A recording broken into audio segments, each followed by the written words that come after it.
And a good Thursday, everybody. The Sports Bash Live, 97.3 ESPN. We are kind of inside the Matt Blatt Kia studios. We are on my back porch. Mike Gill, Hunter Brody, as we take you till 6 o'clock tonight. So this is what it is right now. We're outside on the porch, just chilling, drinking some beers, eating tacos. This is nice. Thanks for having me. Yeah, man. Well, I'm glad that you could make this all happen. Absolutely. Yeah. So we got big news today. We got a lot happening. Woke up this morning, was like, all right, what's going to go on today? What could top the last couple of days that we have had? And sure enough, Howie Roseman works some magic today, and he makes a trade for Darius Slay. And I got to be honest, I'm thrilled. I'm pleased as paradise with this move. I like him better than I like Byron Jones. I like him better than the other options that are out there. I think that the Eagles finally got a guy that Jim Schwartz can say, he's locking you down. Now I can do other things. And I think it's interesting because we kept talking the last 2 days about what's the deal for Jenkins going to look like. And that might shape our opinion.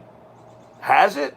Yeah, I think I'm a little disappointed in how that all worked out, to be honest with you. The fact that it's a $16.25 million guaranteed contract, even though it's 4 years with about 32 mil up to 35, it just seemed like the Eagles could have gotten that contract done. That specific contract could have been worked out by Howie Roseman, but then Derek Gunn of NBC Sports Philadelphia put out there that his sources said 12 to 13 mil per was what Malcolm Jenkins was being asked.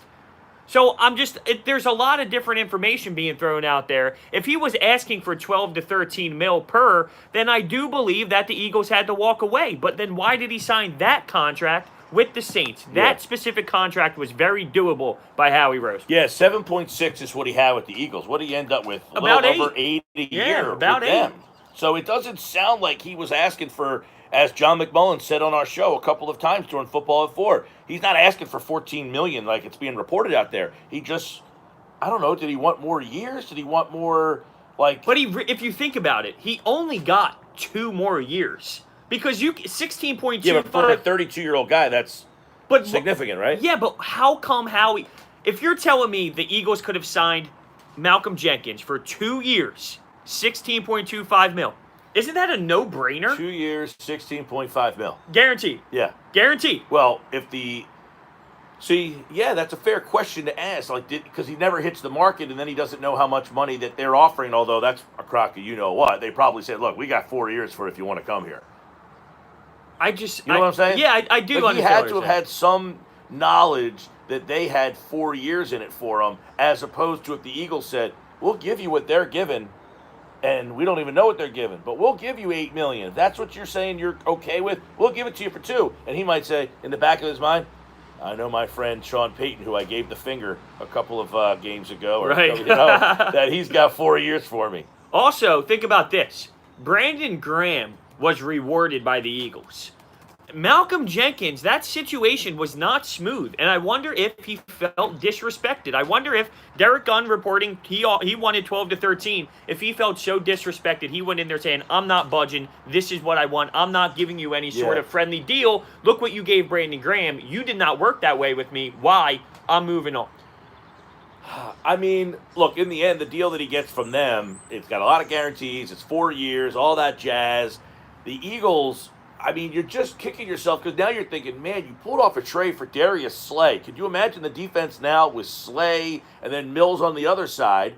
And Mills is a guy who's good, not great, but he's not like a bleep bag. You know, he's not a guy who's just a complete disaster. Well, it depends who you talk to. Right, exactly. But, I mean, if he's your number 2 and he's your clear number 2, as opposed to years past where it's like, oh, my God, we need Jalen Mills back because we're so bad. Well, apparently, they want him to be the number 3 safety.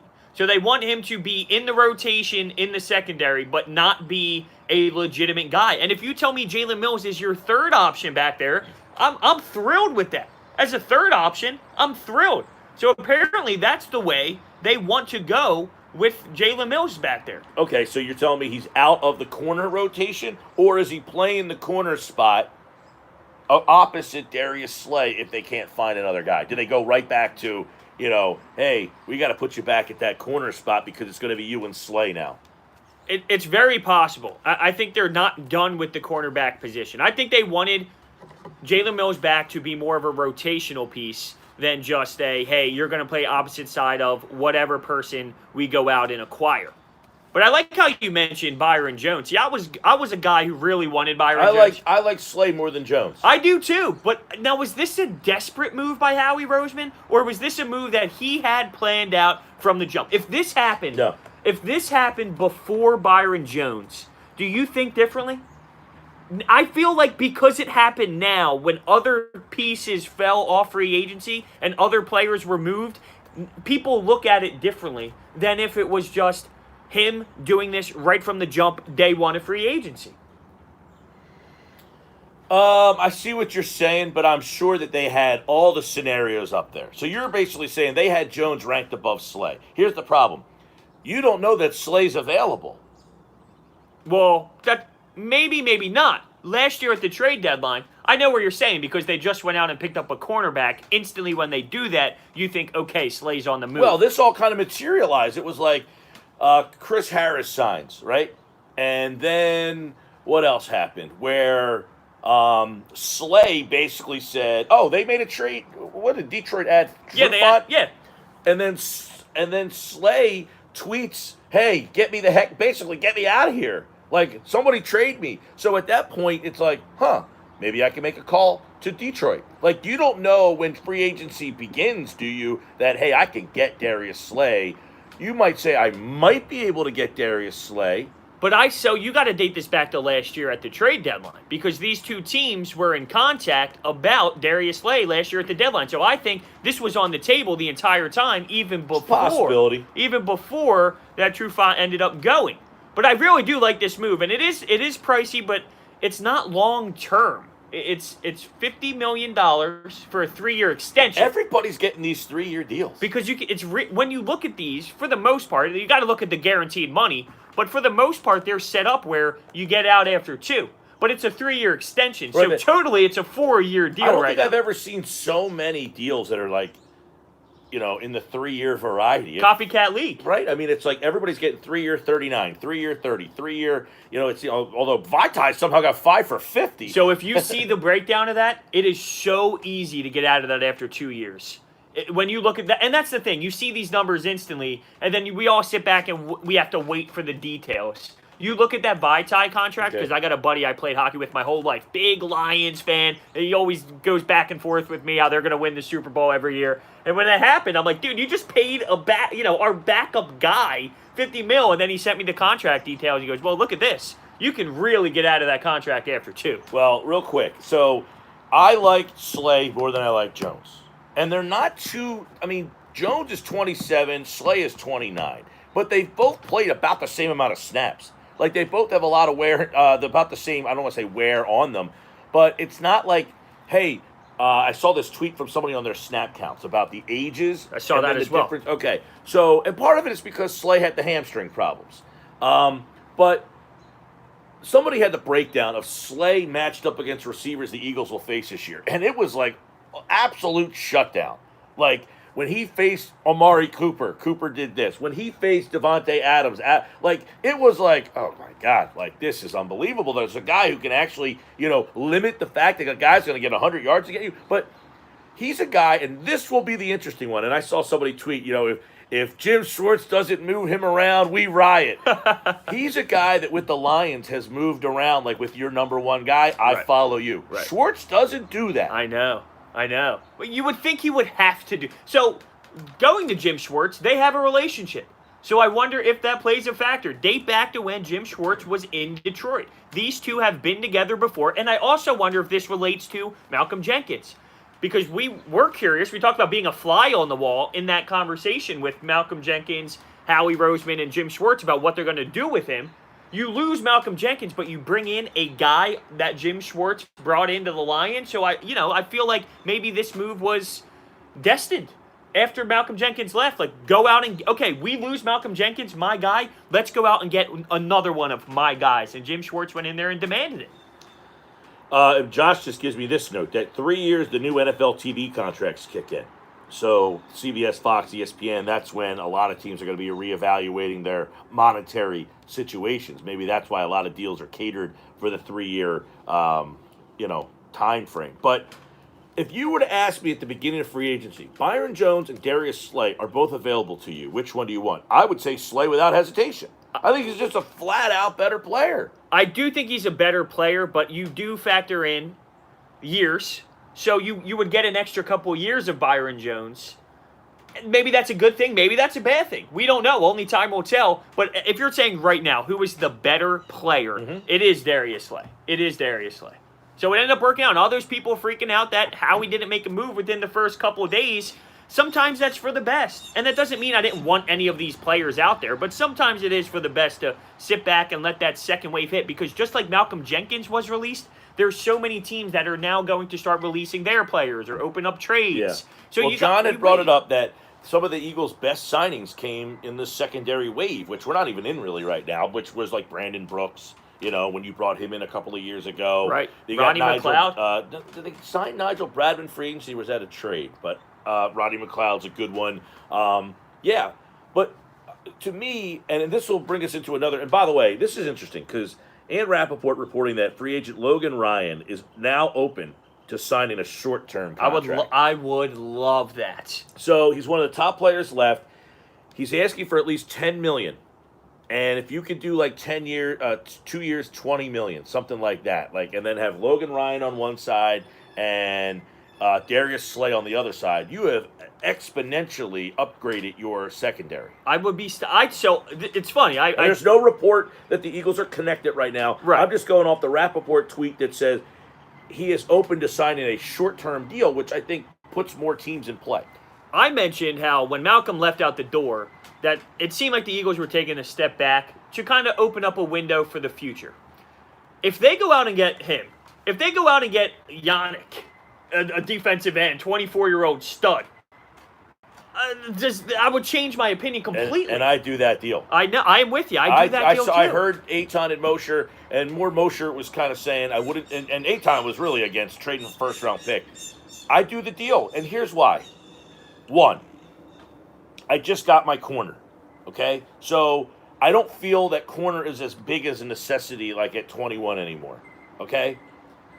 Two, I'm trading a first-round pick, number 21, for a 24-year-old. It's not like I'm getting a guy who's 27, 28, 29, and might be at the back end. I'm getting a guy who clearly hit his prime last year and is on the way up at 24 years old. He's probably better than any defensive end I'm getting in that spot in the draft. And you might say, well, you're not taking a defensive end in that spot in the draft. Fine.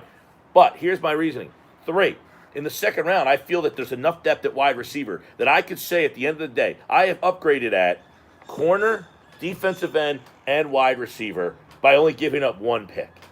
So, and I think that Ngakoue is that much of a upgrade, difference-making player. At his age, I got to make that deal. If it's a first-round pick, I make the deal. That's to me, that's a no-brainer. I'm on the same page as you. I look at that the same way. Now, I texted Moshe instantly when I thought to myself, should we do this? I said, Moshe, am I crazy? Is it worth a first-round pick? And his response is, yeah, bro, you're crazy. But I thought the same thing, and we have to factor in how this organization values the defensive end position. They value it tremendously. So organizationally, that makes sense for this team to do it.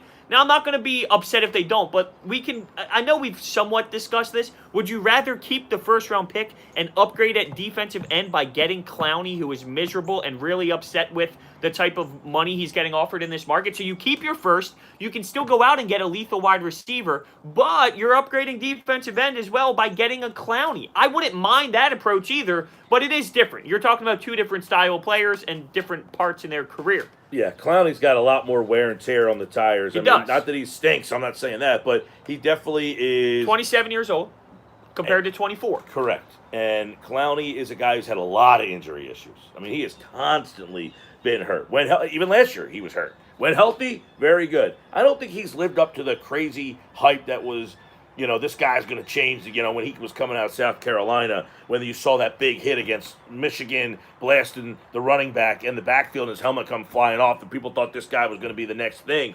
I don't think he's literally lived up to that. He's very good, but I think for $20 million per year that he's asking for, he's not getting that. He's not getting that. And I think that's why he's so frustrated. But he's got a personality to him. There's a tie emotionally to the Philadelphia Eagles in the locker room. Now, if he walked in the locker room, is Carson Wentz going to be all hurt about what happened? Probably not. I would assume he would put it past him and say it's just football. But, going back to maybe making that move with the first-round pick, I would be all in on acquiring someone like him. He changes the game, and he's 24 years old, and we talk about getting building block guys. This is someone who could be in the organization for a long time and be a factor, just like Hargrave. No one even talks about that pickup, by the way, who is a phenomenal player. He got kind of swept under the rug because of the Jenkins stuff. You're right. Now, this just tweeted out by Bob Cantata, who I believe covers the Seahawks. He says, for what it's worth, NFL Network's Mike Garafolo just reported there's basically nothing going on with Yannick Ngakoue with any team anywhere. Salary and what Jags want to trade, not moving the needle for anyone right now. Now, Bob puts it out because I heard that the Seahawks are interested in him. Now, this all kind of came from a Jason La Canfora tweet earlier this morning that said that the Eagles have a lot of interest in him. Right. Now, they might have a lot of interest. It doesn't mean necessarily they're picking up the phone to call him.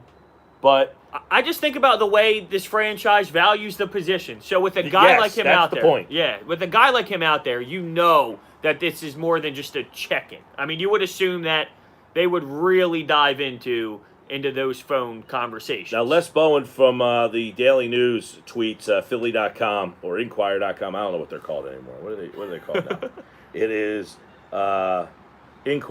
Inquirer.com.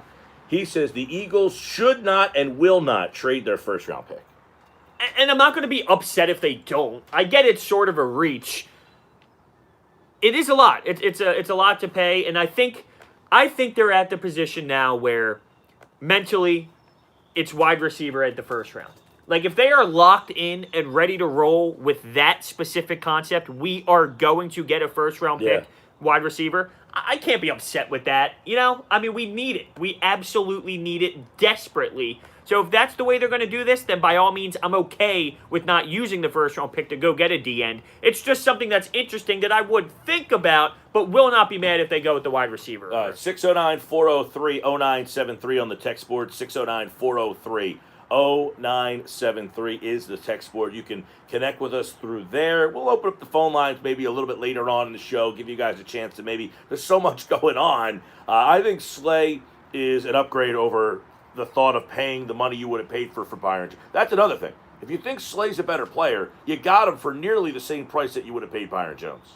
Yeah, and he is a better player. And the whole Cowboys thing, if he stunk, if he was mediocre, or he was just not what you thought he was going to be, he would be getting hammered because he played for the damn Cowboys. I don't need any of that nonsense. Yeah, but that wouldn't make or break my decision. That's like Eagles fan inside. Yes, I don't care that he played for the Cowboys. I'm just saying I know irrational Eagle fans. No. There's no such thing. Who's more irrational? A irrational Eagle fan or a irrational Sixers fan? Sixers are by far the worst thing I've ever experienced in my life is Sixers Twitter during a bad stretch right now. I've never seen anything like it. Like, Eagles is like, okay, you get your overreaction Monday, then Tuesday. Then by Wednesday, they think they're winning the next game anyway. With the Sixers fans, they don't think they're going to beat the Raptors after they lose to the Milwaukee Bucks. They think they're going to get destroyed by 50. So it's got to be Sixers. All right, 609-403-0973. 609-403-0973. Text board is open. We will read off and react your tweets, text throughout the day. Guys, it makes you think that Malcolm Jenkins did not want to stay here after seeing his contract with the Saints. I would think Roseman would have happily given Jenkins that deal. That's from Jason and Kate May. So he feels like, hey, if they sat down and that deal was discussed, that it would have been a deal that Jenkins would have been comfortable with. And he's saying because he took this deal somewhere else that he didn't want to be here. Yeah, I just don't. I can't imagine Malcolm Jenkins not wanting to be here. He literally stated in his post goodbye, this is going to be my home. Like, this is where he's settling down with his family for the most part. Like, this is his spot. There is no way that Malcolm Jenkins wanted to leave that badly that he would. Now, this is one thing I brought up, because a lot of people thought maybe he tested the free agent market and realized the money wasn't there that he expected, so he took the Saints. He took the Saints too quickly for that to be the case, But I wonder if he got some phone calls, he was asking for 12, 13, he wasn't getting what he wanted, or he was, but they were coming from bad teams, and then he got a good offer from a squad that he's comfortable with and knows has a chance of winning a Super Bowl. So if Malcolm Jenkins is getting offered 12 to 13 by organizations that don't have a chance of fighting for the Super Bowl, maybe he realized, okay, you know what? I value winning more than I value the money. I'll go cheaper. I'll go to the Saints. I know Sean Payton, and I won't take that 12 to 13 just because I'd rather win. Now, that's just an avenue that maybe happened. I like to try and look at all of the different scenarios that could have been when something like this happens. So the deal that Malcolm Jenkins ends up getting with the Saints, we all feel like that was a doable deal, right? Absolutely. It will be $32 million with a $9 million signing bonus, 16.5 fully guaranteed. The average salary will be $8 million, and he can earn up to $35 million in incentives. Right. But the big thing is you can get out of the contract. It's $16.25 million guaranteed. It's not like you're stuck with this guy when he's 36 years old. You can get out of it. So that's why it's a little odd to me. Now, there is some news on the Rodney Mcleod contract. I guess maybe it was reported differently right from the jump. It was 2 years. It comes out to 2 years, $8.65 million with additional incentives, and that's by Zach Berman. So I guess when it was reported that it was more money. So it's not as much right from the jump as it was. Well, that's not bad. No, I agree. It's not bad at all. That's good. Wait, hold on a second, though. But if you're telling me that he got that money, could you have given the same money? How much was it? It says 2 for 8.65. Oh, wait, so like 4? Right. Yeah, so you were going to say that's Malcolm Jenkins' money. Now when you told me 2 at 8.64, I thought it meant that's what he was getting. Right. Both like 16 total. Right. Now that's a bargain for him. Not that he's great, but my point is... I think they get a bargain for him and Mills. Exactly. But they also got a bargain for Darby last year, and that didn't work out too well. Yeah, I do not want to... No, if they... Okay, so what if they bring back Darby, and it's Slay and Darby as your corner? Do you feel... I think... I'd rather have Mills as the corner than Ronald. I am out on Darby. I'm out on him. Or would you rather have Sidney Jones? Here's the thing. Okay, I still think Darby, when he's healthy, is pretty good. Yeah. He's just never healthy. And I wonder if those injuries have crippled him to that I'm wrong, and that because he's been hurt so much, he's not good anymore. Confidence? Not even the confidence, just doesn't have, okay, I'm 43. I'm playing basketball in a men's league with kids. I love it. I can compete with them. I just don't have the athletic ability to keep up with them. Well, that would mean you're not... I don't want to hurt your feelings here, but to be fair, doesn't that mean you're not good enough to play with them, though? But that's my point. If I was their age and I wasn't like an old, broken-down man, I'd probably be able to. Right. My point is he could if he was the healthy Darby that he once was. Right. But because, in my case, age has slowed me down. In his case, injuries have slowed him down. No, I get what you're saying. While he can compete at that level, he's not competing at the same level that made him the player that he once was. I think all those injuries have now caught up to him, much like the age has caught up to me, and I can't compete at that level for 20 minutes at a time. You know what I mean? He's only 26. Yeah, I mean, he's a young guy. What do you have? He had the ACL. Then he had that broken ankle that was gruesome against the Redskins that kept him out. I mean, he is constantly getting hurt. Yeah, he is. And toasted out there, too. I mean, some really ugly-looking plays, which happens in this league, don't get me wrong, but a little too often, in my opinion. 609-403-0973, 609-403. Frank in AC says, I think it's a combination of a longer-term contract the Eagles were willing to offer and Jenkins going back to where he started his career. But that's kind of saying that he valued going back to the Saints rather than staying with the Eagles. I don't think it has anything to do with that, to be honest with you. When we come back, Michael Rothstein will join us. Not Ryan Rothstein, who was out sick earlier. He says he's feeling better, and hopefully he's doing better, with everything that's going on. Anybody who's kind of sick right now, we wish you the best. So Michael Rothstein, who covers the Lions, is going to join us to tell us a little bit about Darius Slay and what you can expect from him. Brought to you by your Delaware Valley Acura dealers. This month, visit your local dealer for great deals on the award-winning Acura lineup. So we are live from my porch, my house, just chilling. My girlfriend's inside working. She's quarantined from work. she's on like an 8-week hiatus from work too, and she's in there working away. I'm sure she's thrilled that we're out here pontificating about the Eagles' moves. We did have a curb moment today. I also had a curb. Two of us. This was last night, though. I'm always thinking about Larry Mine was Davis. this morning. Okay. Well, Not even this morning. About an hour or so ago. Right before you got here. the ironic thing is, it both has to do with tacos, huh? Yes. That's mine ironic. had to do with the taco, and yours apparently had to do with the taco. Yeah. All right. Well, as always, we're going to keep the text board open for if you have a curb your enthusiasm moment that happens to you just throughout the course of your day and you want to share it. 609-403-0973. And I thought we had some great ones yesterday. Yeah, I thought so too. I thought that Monster Energy. I don't know if it was Monster, but the energy drink the energy one. drink. That's was perfect. a good one. The other guy who had the sweat over top of the butcher. Yeah, that's what it was. Yeah. I was thinking of the actual show with the soup. Yeah. All right. When we come back, Michael Rothstein covers the Lions. He joins us next.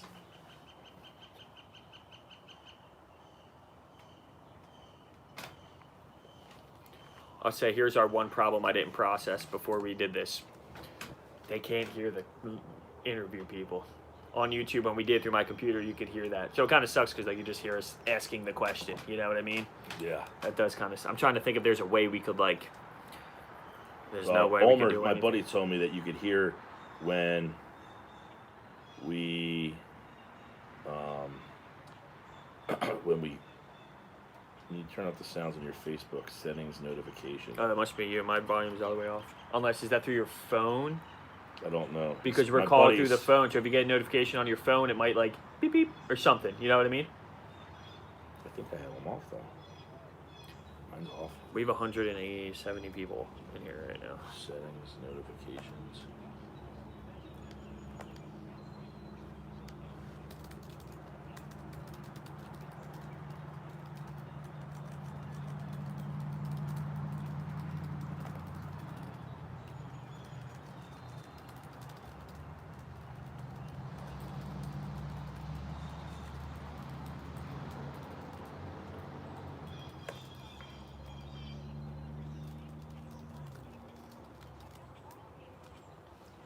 Settings, notifications.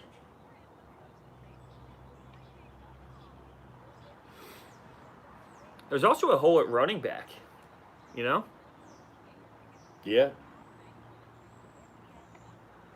Uh-oh. I just got tagged on something from Rap Sheet.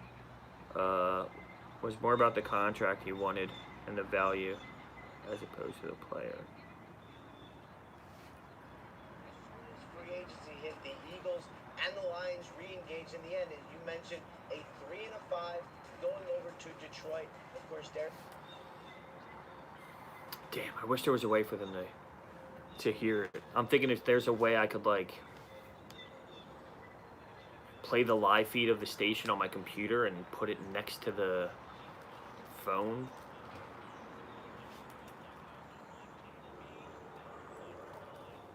Let me see something.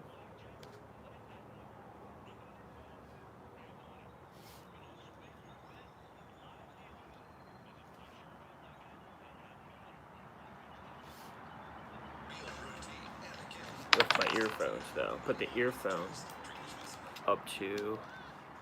Now this would be ghetto. I mean, ghetto.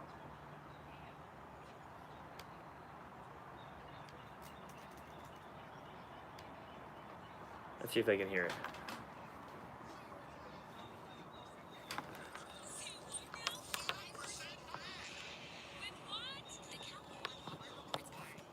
Let's see. Can you guys hear that audio coming from the earphones? So I'll text in the chat.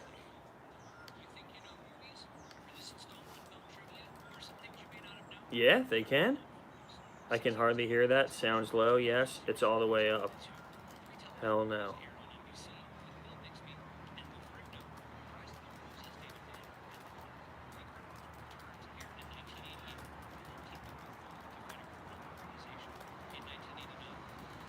Huh, looks like they can hear it at least a little. Gives them something, you know? Better than not being able to hear it at all. It's kind of funny though, no? Because I have like the 97.3 website playing on my computer. Oh, okay. So I put the, you know, it'll be delayed by a second or so, but it's very low. Yeah, I know it's low. I'm sorry. I'm trying my best. Like, is it low to the point where it's not worth it, or is it, at least worthy of using?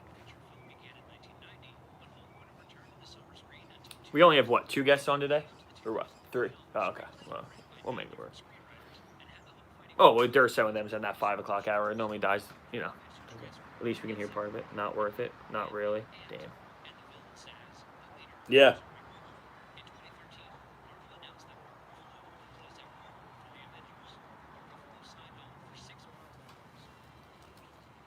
All right. Where's he from? ESPN, right? All right, well, it's only a 5-minute interview, so we'll be good. Yeah. Right. Cool.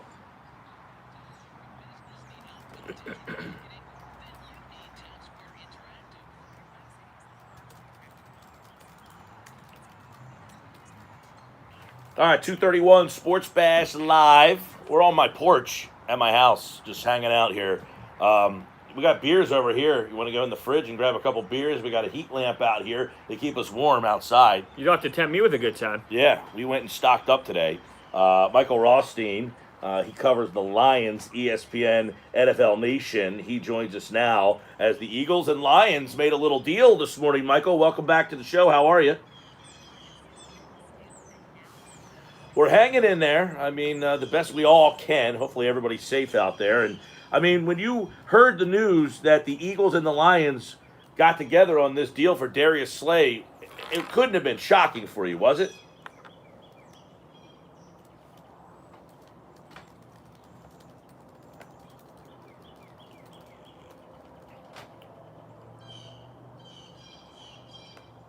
Yeah. So, overall, I mean, tell us what kind of player the Eagles are getting here, because obviously they've had a big problem at that spot, and many people are hopeful that they finally got a guy. But when a team trades a guy, you're wondering, okay, what's the catch here?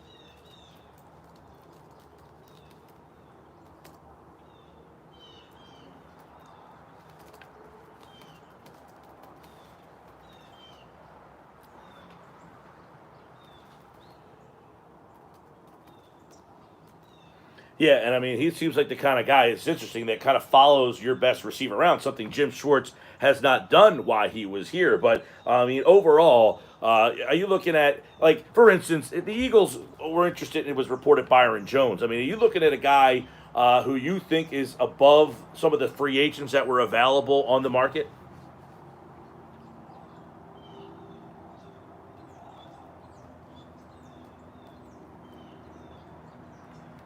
Yeah, 2, actually.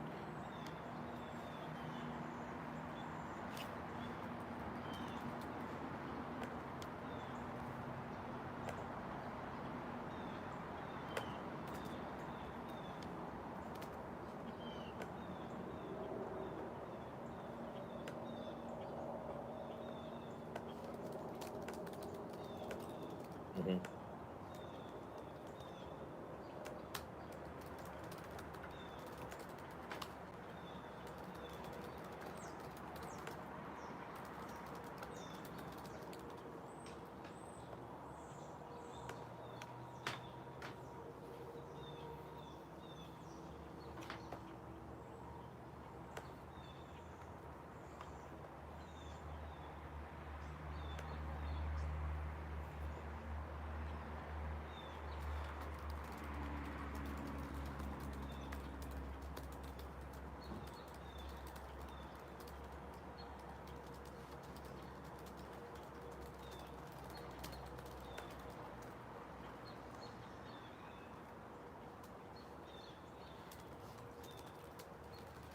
Now, I know, Michael, you're short on time. I'll leave you with this. Do you feel that maybe he doesn't have the recognition because he's played for the Lions?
All right, I know it's a busy day with everything that's going on. Michael Rappaport, ESPN NFL Nation, covers the Lions, and he was kind enough to jump on for a couple of minutes here on the Sports Bash. Thanks, pal. That's okay. Hey, great information. Short, sweet, to the point. Here we go. All right, he, like all guests, appeared via the Boardwalk Honda hotline. The biggest takeaway I took from that, Broads, is the leadership. I agree. Because you lost Jenkins and everyone's saying, all right, now who? And you just had a guy, he just said, look, this guy's going to come in. He's going to take everybody under his wing. He shows up at high school games. He's doing this. He's doing that. I mean, that to me, forget the fact that what he said about him as a player. Now, it makes you feel better that if times get tough, there might be a guy in there. Yeah, I think he's got tremendous leadership qualities. I don't know if it's as strong as Malcolm Jenkins, but as we stated over the last few days, I don't think that there's many people that are at that level when it comes to the locker room, and you're going to need a collective group effort to be able to make up for it, and this is a strong beginning of it, no doubt about it. We mentioned, well, maybe Fletcher Cox, maybe Brandon Graham will step up, maybe Jalen Mills. We talked about Jim Schwartz telling Jalen Mills, be that guy, be that type of leader. Well, you bring in Darius Slay, and it's a no-brainer that he automatically jumps probably all of those guys, and he brings that type of energy to the team. I'm thrilled about this. The more and more I get to sit there and process what this means for the team. When was the last time, and I heard Eitan and Moshe talking about this on my drive down, the last time that the Eagles had a legitimate cornerback? It's a fair question. The last legitimate corner. I mean, clearly you don't listen to the midday show. Well, today I wasn't even in the building. I listened to the last hour. I didn't hear them talk about this. Was it in the first hour or the second hour? Well, I was driving down. I had to be in the second hour. It might have been right at the end of the first hour, going into that second. I locked in around 1 o'clock. Well, I was setting up our studio. No, what you did was you had your tacos, and then your Larry David moment happened. That's what occurred. That's what happened. So maybe Asante Samuel. That's who it was. That's who it was. That's what they said. And yeah, I mean, that's pretty much where it's at. Now, Moshe is texting me here. Is he texting you too? I don't know. My phone is being utilized at the moment. That's true. All right. So we're talking about the first-round pick for Yannick Ngakoue, and he's not agreeing with us. He says you wouldn't be upgrading corner, defensive end, and defensive tackle by giving up one pick. It would be 2 picks. They gave up a pick for Slay, to which I responded, well, that pick was a comp pick. So you didn't really, it wasn't one of your picks to begin with. You got that as a comp pick. So I don't really look at that as you gave away one of you in your chest. You had that given to you because you let Nick Foles walk away. It was the Foles pick, I believe. Yeah, while I agree with you, if you didn't make this trade, you had that pick. So you are giving up a pick because you would have had it. It's not like it goes away. It's not like if you don't use it, you lose it. I'm talking about one of your original picks. I know where you're coming from, but it's not like it's vacation this was a pick time. That you got because it was kind of like, the whole comp pick thing is ridiculous. It is a little funky. And hey, you get a 3rd-round pick because somebody signed your backup quarterback who you knew wasn't starting for you. Like, I don't know. It's Super Bowl MVP backup quarterback to you. But he wasn't when they signed him. Yeah. He was the year after. Yeah. But I know what you're saying. But, like, okay, so fine. You gave up 2 picks, one of which was a comp pick, which is kind of cheating. Like, because you had the comp pick, it allowed you to make that trade. Would Howie You wouldn't have Roseman- made the trade, I bet, if he only had 1 3rd-round pick. That's where I was He going. makes the trade because he got the comp pick.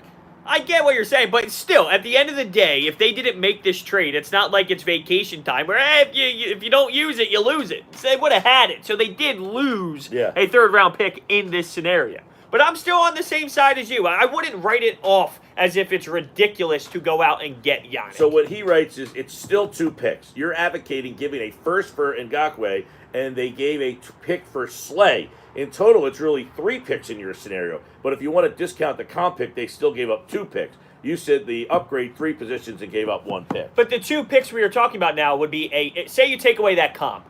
you're talking about a first and a fifth, right? So a first and a fifth for the type of players we are discussing right now? Yes. Then come the on. fifth, I'm not. You're right. Then it would be 2 picks because the fifth I didn't even really incorporate. Right. Because I'm thinking if I'm giving up a 5th pick and I'm getting Darius Slay and Yannick Ngakoue, then I'm doing backflips. I know. But he's right. Then it would be 2 picks. The comp pick to me, the comp pick is the bonus that allows you to make the original deal because you're probably not trading your only 3rd pick. You trade the 3rd pick because you got a compensatory pick.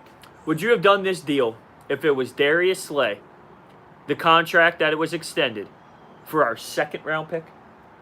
Because to be honest with you, I emotionally, mentally prepared when I saw Josina Anderson report that it was coming down. So the Eagles give up their 2nd round pick and they acquire Darius Slay with the contract extension as well. It was just for the second pick. What'd you do? Because I honestly believed that's what it would take. So when I saw the 3rd, I was like, wow, I am thrilled about and this. And it was the 3rd, it was the comp pick. I know. It wasn't even your pick, it was the comp pick. And just because... Which is really a 4th round pick. I mean, he's older, and yes. I mean, because it falls between the 3rd and 4th round, I mean. So it's like, it's the top of the 4th round, end of the 3rd. I mean, you call what you want. I'll call it a 4th. These technicalities, I'll tell you what. But I think it would...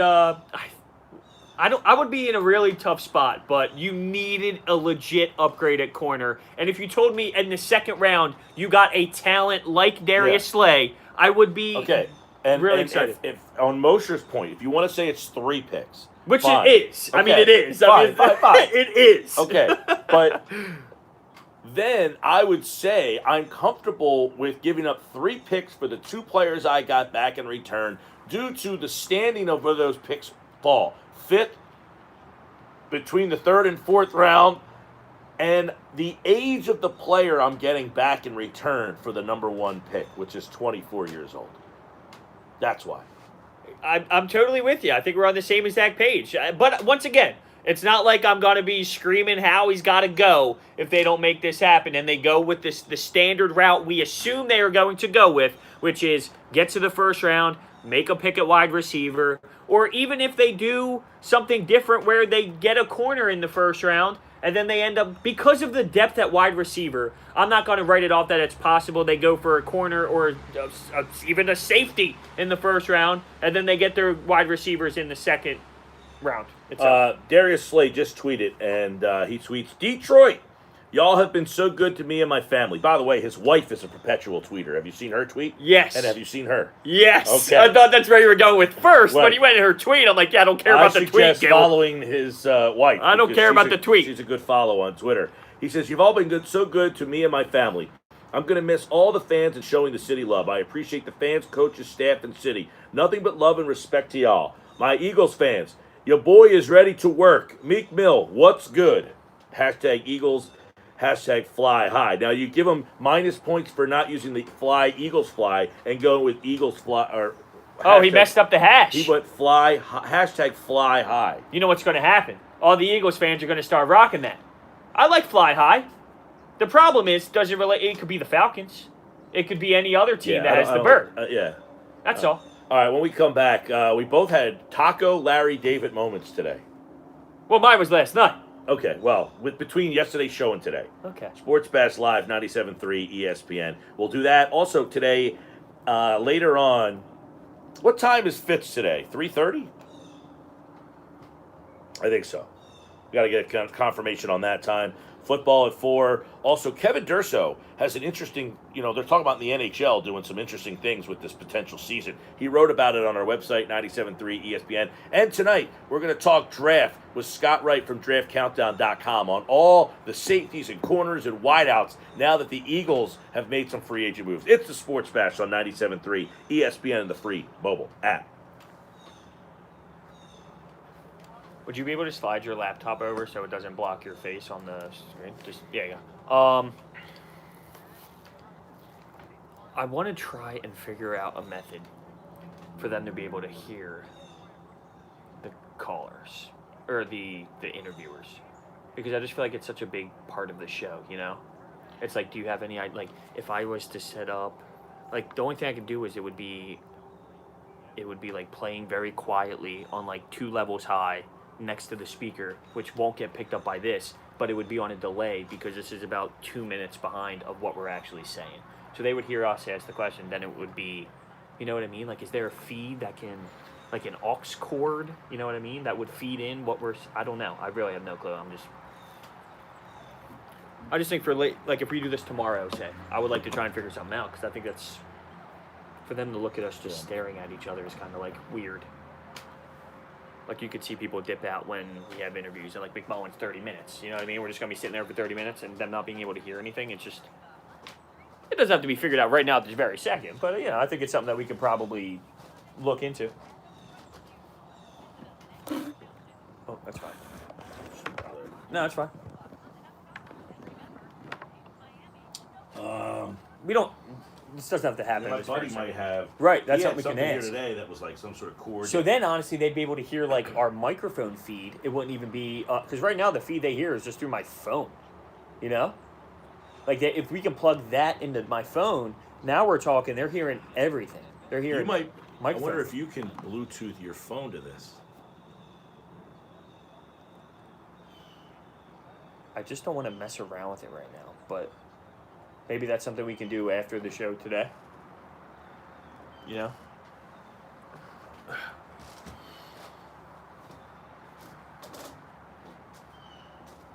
Tape your earphone to the microphone. The only problem with the earphone system is the delay. Yeah. Yeah. But we can mess around with it. I mean, it's all trial and error. We have 135 people watching right now, so. A lot of people have some opinions on here. I don't know if... Could read them off. I don't know if you want to. We had another Nate, Gary. headset.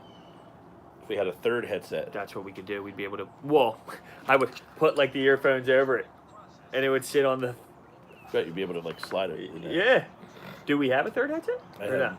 Or could we use, like, normal earphones? Can we put this in there? That would be great. Oh. Or no. I don't know if it would be loud enough, but, yeah, mess around. Problem is we don't have... Yes, we could. Yo, Josh, how much time we have?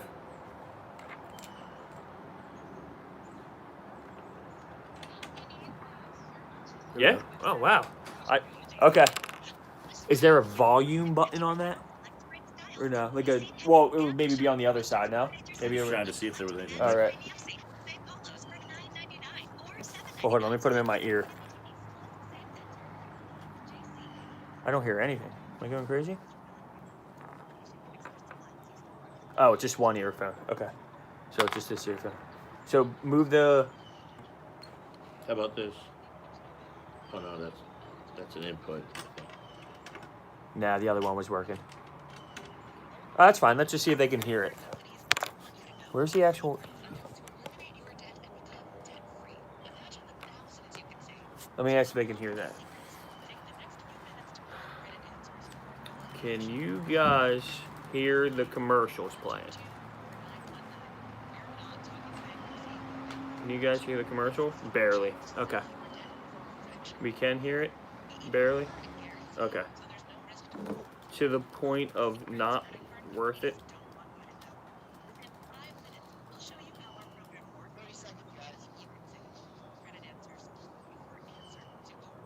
Not worth it. Okay. Still quiet, but louder than last time? Okay. We will work on it.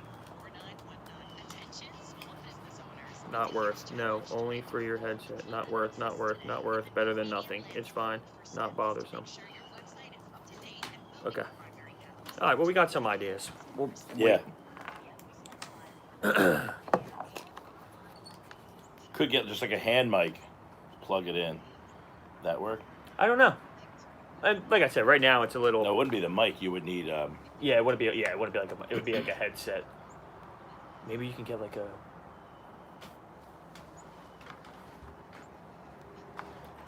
All right, 2:50, 10 till the top of the hour. Sports Bash 97.3 ESPN. We are live inside the Matt Blatt Kia Studios, which is my house for now. It's a lovely house you have here, Gil. Thank you. It's we're outside on the porch, so you can kind of like check out the backyard. And I haven't seen my neighbor yet, although his wife or girlfriend, she did all like the clothesline. She's got an old school clothesline. How about that? You see her like putting like underwear and bras up there. That's great. Yeah. That makes you, it's like, all right. My grandmother used to do that. Yeah, same, with the clips. Yeah. The clips. Just to put them on like my nose instead, it would hurt, and I would do it. I don't know why. Yeah, the old clothespin, So I haven't really seen any movement around like the neighborhood here. Like, hey, what are you guys doing over there? Well, they're probably listening to it on the app. Maybe. On their Alexa. Inside the house somewhere? Yeah. So both of us had a Curb Your Enthusiasm moment in the last 24 hours, both including tacos. Yes. So I haven't heard yours yet. I just told you mine, and you said, that's funny, because mine also included a taco. Yes.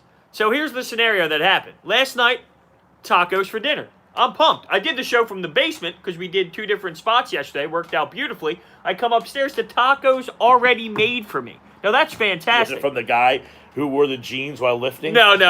He left afterwards. That was just a stop-by gym guy. So does your house have a sign on it like need to lift weights? No. Gym closed down? Come here. No, but that's a great idea. But anyway, I get my Pepsi. I'm drinking the Pepsi, and I give it a good chug, so I needed a burp. I went with the obnoxious, I'm just going to let it out and be brutal. And then I get the look, and I'm like, excuse me. Then there was a leftover burp, maybe not even 1 second later. So just like a real little. It's leftover. They all give me this look like, you're not going to say excuse me again? I gave you the excuse me. I gave you the first excuse. Like you don't need a second excuse me. I don't need a third and fourth God bless you. No. The first God bless you is your God bless you. That's what you're getting. It was a leftover burp. You don't get the second excuse me. So it was like a yes, like exactly. That? Yeah, exactly. you don't need the double. I don't need the second excuse me. No. So that's how mine went down. So what was the consensus? They thought I was dumb. I'm the only one that agreed with. Even your girlfriend? Yeah, oh God, yeah. She was against you. Oh, she's against me with everything. That's how this works. Wow. See, so we had mini tacos for lunch. So my girlfriend makes them, and she puts out the plate of them. So they're all on like a plate. There's, like a bunch of them. They're really tiny. And it's almost like eating like chips or something. Like they're on a plate and just kind of snacking on them. Well, of course, inevitably, it comes down to the final mini taco. Whoa. When there's 4 or 5 left, you got to start mathematically breaking this down. You're starting to like do the scouting. Okay, how am I going to approach this where I eat the same amount as you, and that last one is her saying, I don't really want it. So you get down to the final one where So which kind of person are you? Do you know you want it and then you offer it? Or do you just eat it because you know everybody else is thinking, well, I'm not going to eat the last one? So there's 3 types of people. The one guy who says, I'm going to eat it because no one else will. The other guy who offers it because he's really saying, hey, there's one left. I had more than you. That one's yours. That one's yours. Do you want to eat it? It's very That's situational. The question. That one's yours. Do you want to eat it? Because that's telling that guy, I know you want to eat it. Yeah, no doubt. Now, see, it's very situational. But this is very situational because I'm eating with my girlfriend who, a female doesn't eat quite as much. So I've already eaten probably 3/4 of them. So the last one, she might be like, I only had like 4 and you've had 14. Right. Do I say, I want the 15th or, hey, that last one's yours? And she'll, knowing that she's going to be like, oh, I don't want that.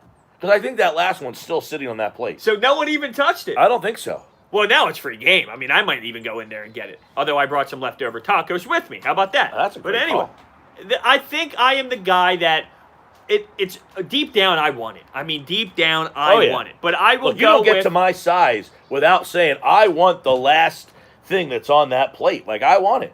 Okay. If this happened with Pete Thompson, who's going for it? Pete Thompson is the ultimate, like, hey, if you don't want, he's the guy who says, if you don't want it, I'll eat it. I'm picturing you two right now at like a cafe in the morning. You guys are having your coffee and there's like 1 Danish left or whatever. And you guys are like, The problem with PT, he doesn't eat anything. Like he'll eat 4 things: meat, bread, cheese. That's he doesn't like fish. He doesn't like fish, right? Nothing. That's Anything crazy. that's green is out. But anyway, get back to the taco thing. I would ask, you guys want it? Knowing I want it, and then the people around me know that that's my cue of, hey, he wants it, so I go for it. So you don't just say, hey, I'm going to eat this if nobody else wants it. I don't do that. I have some respect, Gil. I have some respect. I don't do that either. I'm always like, hey, that last one's yours. Because 75% of the time, last one's yours, they say, oh, I don't want that.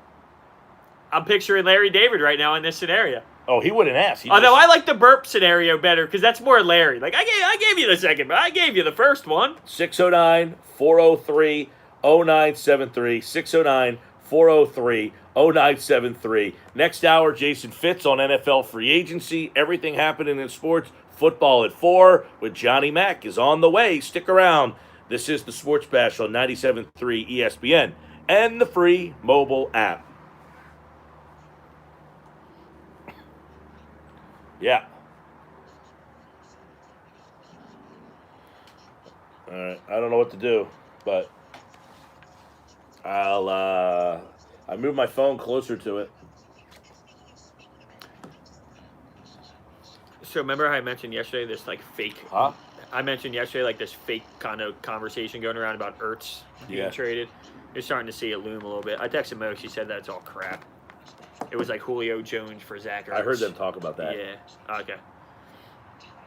Yeah, it seems like it's a bunch of crap.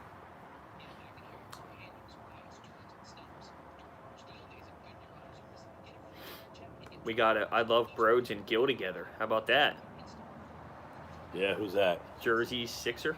You know who that is? Mm-mm. It is funny, though, because I talked to a couple people that listened to 97.3 before they knew who I was, and then they saw me on YouTube, and then they now see me on 97.3, and I'm just like, oh, my God, this is just so crazy. Like, you know, because they listened to one before so long. That's funny. Yeah. That there's crossover. No doubt. A lot of crossover in, like, that area. You know, we're trying to like expand to more of that area where people out there. Yeah, no doubt. Well, that's the thing. Like, if you look at the analytics page, it's like all over the place, man. Because like, the amount of Toronto fans I have every time I play the Raptors, it's like I have like this Toronto fan base. Like, it's just based because in the title of these videos I make, it has the opponent's name in it. So people who are searching for Raptors content, you know, will stumble upon Sixers when they play. You know what I mean? So it's just crazy how much it goes. A member of the Denver Nuggets have tested positive. Oh, man, that's crazy. This thing's going to last forever. I don't think it's going to ever be back. Ever. It's been 1 week, Gil. 1 week.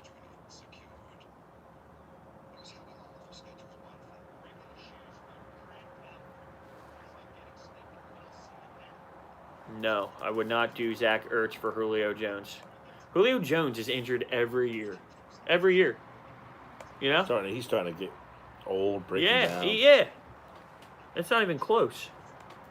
What do you say? 2 minutes? Oh, you don't have your answer.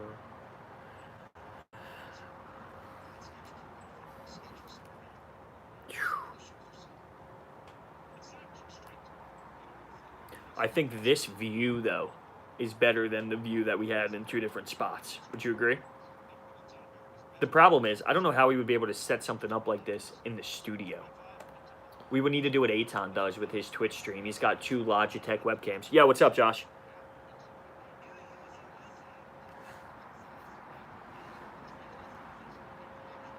I do not think so. Is that connected to your internet Wi-Fi in your house?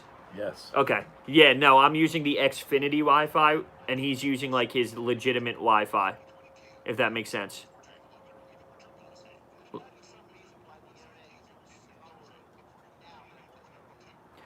Let me take it off my phone and just use LTE, because I can do that.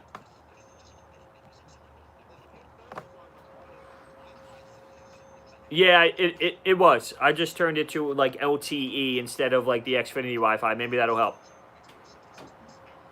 That's a good call. Because even if it's on Xfinity, it's probably still connected to his Wi-Fi. It's just not the actual Wi-Fi, if that makes sense. Could be. You know what I mean? Yeah, I mean, my laptop's connected to that jetpack. My phone is connected to the house Wi-Fi. What's up, Josh? Okay, he's gonna hang up real quick and call right back. Should be ready. All right, he hung up.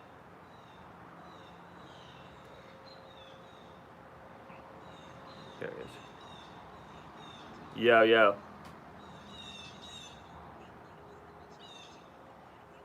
Yo, can you hear us? Okay, cool. My phone has 38%. That would be a problem. You got a charger? Yeah. About that, a little case charger. Yeah.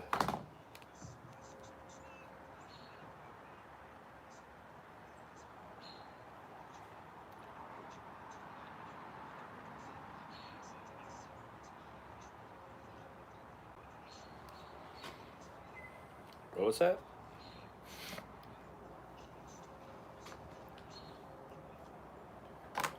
All right, hour 2 of the Sports Bash live. We are, we're outside on my porch at my house trying to remove ourselves from all social interaction with anybody but ourselves. So when you go home, I'm a little wary of the guy in the jeans. Well, Like, where did he come from? What did he bring into your house? well, what do you mean? It's just like anybody else who comes into anybody's house. What I mean, Nobody's coming into anybody's house right now. Like, if somebody comes to my house. It's a family member. I mean, what are we supposed to shun these people out of our house? If your family member wanted to come over, do you say no? You have the coronavirus. Yeah. No, you don't. Look, Well, I'm right. he's coming over to lift with jeans and penny loafers on. So if he's not doing that, then Yeah. you're good to go. Well, if he's just coming in to hang out, that's one thing. He's sweating, leaving the dumbbells on the floor. I mean, I don't know what to tell you. Am I not allowed to come? Is this you trying to tell me right now that this Look, is the last show we're going to do together? Because you well, don't want me in your house? I've already been told, like, no one's allowed in the building. Like, nobody's allowed to do, like, the shows with me in the building. Like, so this is what we're kind of confined to right now. I'll be honest with you. I wouldn't mind if this was like the long-term thing. Like, why do we ever have to go back? This is nice. Well, that's part of the problem. They're like, once you don't do the show, first off, I don't like doing shows not in the studio. It is more difficult not having Josh there to kind of like count you down and do some things and kind of talk to him. And, you know, it's a lot easier to do the show in the studio. It's just a much easier show in the studio. Well, I can't disagree with that. You don't have the audio issues from time to time. You know, we're on like Wi-Fi right now. So, you know, my neighbor could break wind and blow our Wi-Fi signal off. I don't think that's going to happen. But I'll say this. Or you could burp really like that- callously and not...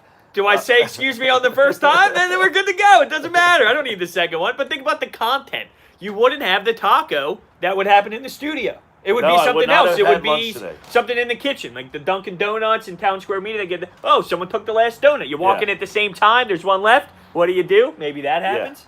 Well, like, I had this, you know, like, I yesterday I was going to do the show from home, and I was basically rebuffed. I was told I was unable to do so because of the coronavirus. They didn't want me to use equipment and get the equipment coroned. Well, it's It doesn't make a lot of sense. I Right. can't really touch the equipment being touched by me if I had the coronavirus would not infect somebody else. But that's what I was kind of told. So essentially it was like, you're way down the totem pole.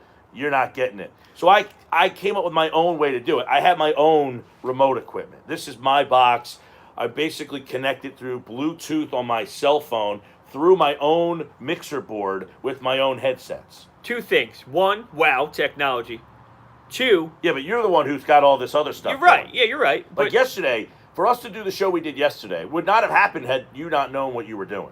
Very true. Right. And it was live live yesterday. live streamed on YouTube as well at the same Yeah, time. yesterday we did the show. I was in the studio. You were not.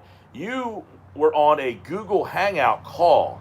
And then in the studio, we were on another device in which we were on Facebook video chat so that we could see each other. Yes. But think about that. Look at the society we live in right now where that could happen. Like today, this box was sitting in my college book bag. Like I used to do high school football games on this box. That's what this box is from. Doing high school games on the radio, and I just would take it to a high school, plug in a phone line, but I never noticed it that it has a Bluetooth feature on it. And the Bluetooth feature has allowed me to make the call through my cell phone to make it sound like a clear phone call. Like, you used to listen to high school football games on the radio, and it's like, so-and-so gets the snap, and it's, you know, like, because it's just crappy cell phones. Right. But, you know, now the Wi-Fi and it's digital. I mean, yeah, we might have some issues where we go in and out from time to time. But again, that's from my neighbor probably next door. It is pretty wild. But going back to the whole thing about them telling you that you're low on the totem pole, which is where I wanted to get to, they're not wrong. You are low on the totem pole. You do know that, right? Oh, I'm Okay. well aware. Okay, I just want to let you know it. And you deserve to be in that spot as well. This is no fluke. This is no, you deserve to be at the bottom of the totem pole. I'm just letting you know that. Yeah. I'm coming onto your show, and I'm letting you know Yeah. that you are at the bottom. I am at the bottom. Guess what? I'm the only one at the bottom of the totem pole that figured out a way to use my own equipment. Touche. Right? I don't need your crappy equipment. Mine's better. Right? Touche. My buddy, we set this all up today, and he said what you have is actually, probably better than what you would have been using because he explained it to me. I don't really understand right over your head. But, the Eagles made some moves.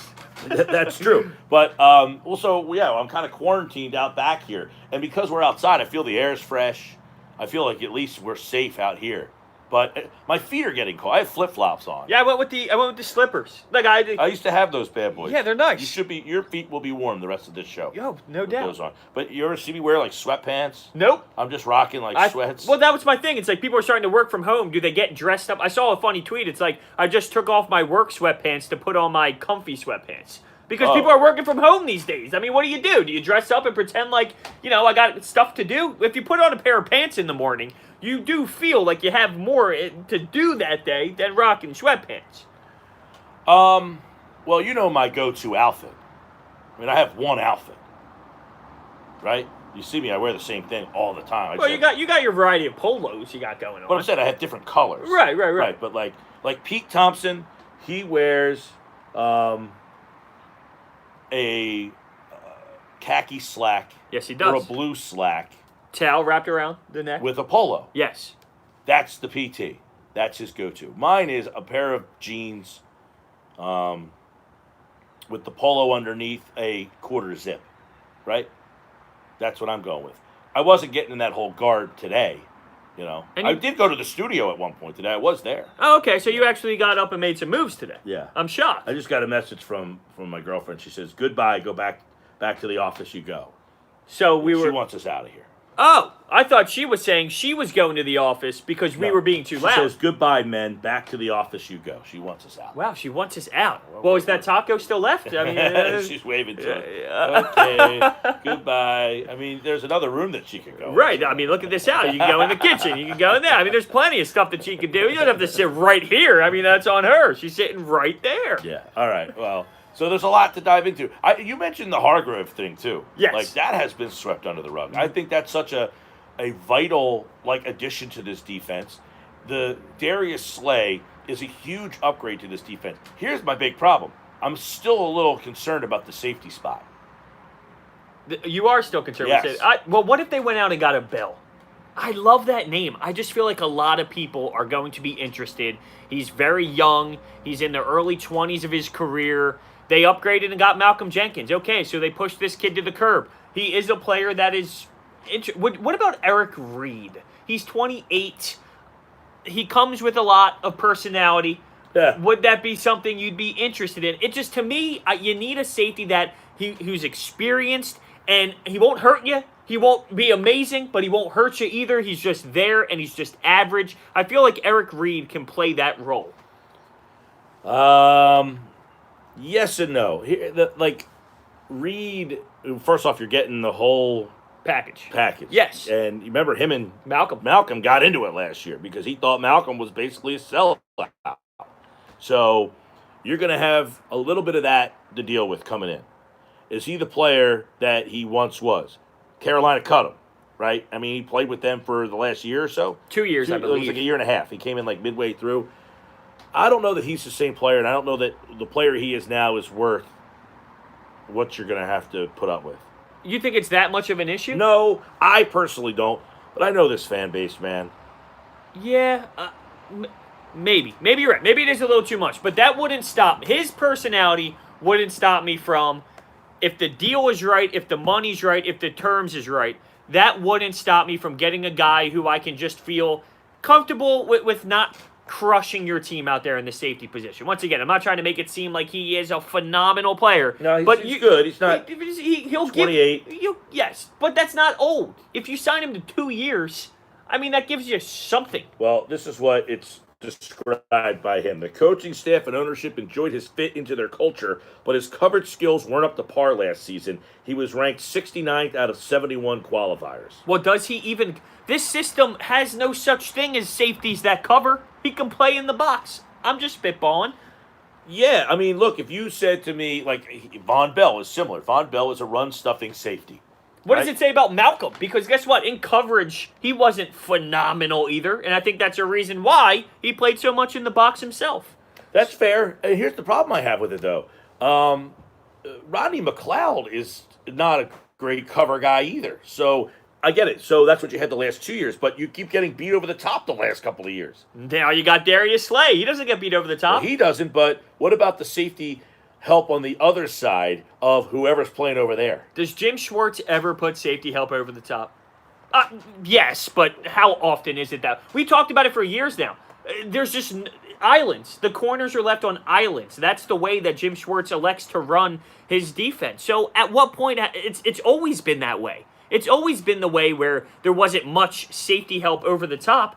And that's the reason why we got so frustrated when all these corners would get destroyed. But the alternative was no one could run on us. All right, 609-403-0973 is the text board.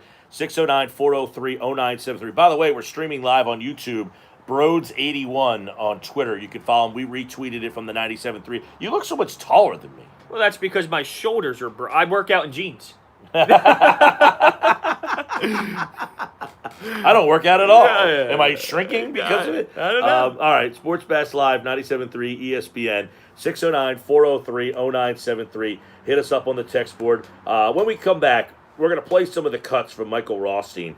So if you missed what he said about the player the Eagles traded for today, Darius Slay, you will probably have a big smile on your face doing whatever you're doing today. I don't know what people are doing today, but whatever you're doing, if you hear the comments from Michael Rothstein, who covers the Lions, about Darius Slay, you'll probably have a big smile on your face. We'll play what he had to say about Darius Slay coming up next on the Sports Bash Live, 97.3 ESPN, and the free mobile app. I thought about that joke halfway through my comment, so I stopped what I was saying. I work out with jeans on. Great. Let me get some water. Water? Yeah, sure. Thank you.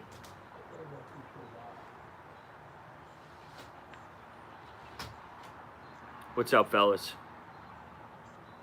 Yeah, we're working our best to get you guys to be able to hear the interviews as well. We're kind of just going with the flow, so we're working on it. I think we'll have more within the next week or so to kind of get this going. We're kind of just trying it out, trial and error kind of thing. Yeah, I agree that the single high can favor the opposite side. I just don't know if that's, is that Jim Schwartz?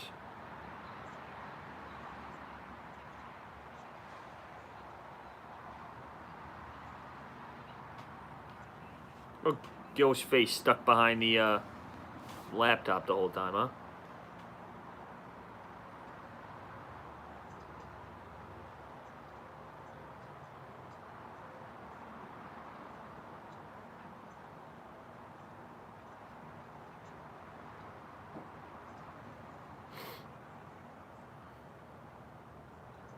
I'm good, Thomas. What's going on?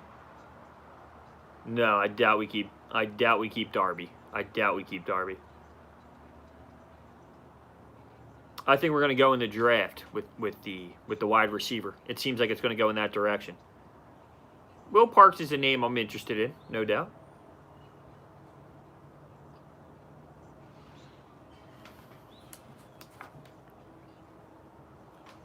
Yo, Josh, how much time we got? Okay, cool. Thank you. Does it sound better now, or is it kind of the same?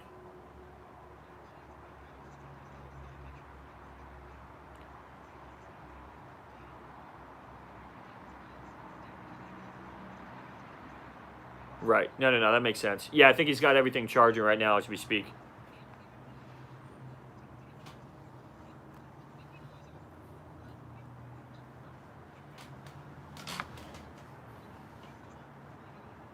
Yeah, no, I agree completely. It makes a lot of sense about the Wi-Fi connection, too.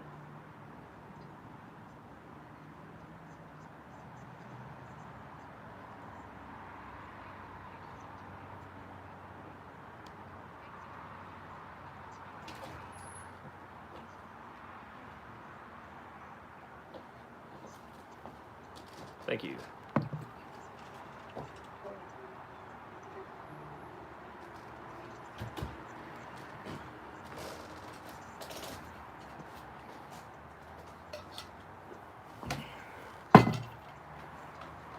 We got a question about linebacker. Are we going to do anything at linebacker?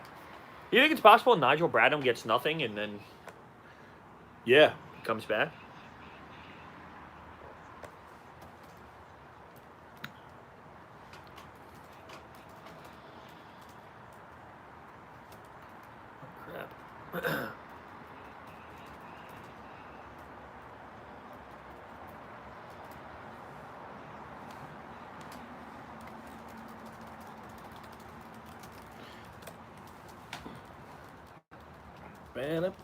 Crap.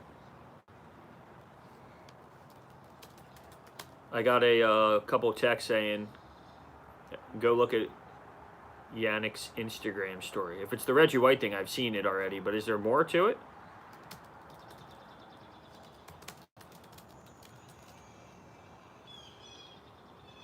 What?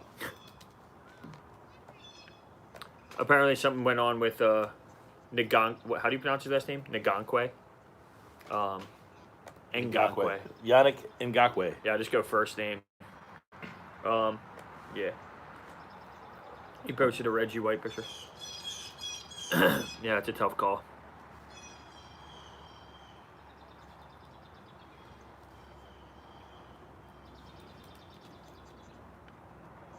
My buddy just bought a jersey from China. Just came in the mail today. Said, see you later, man. But I got my Kobe jersey.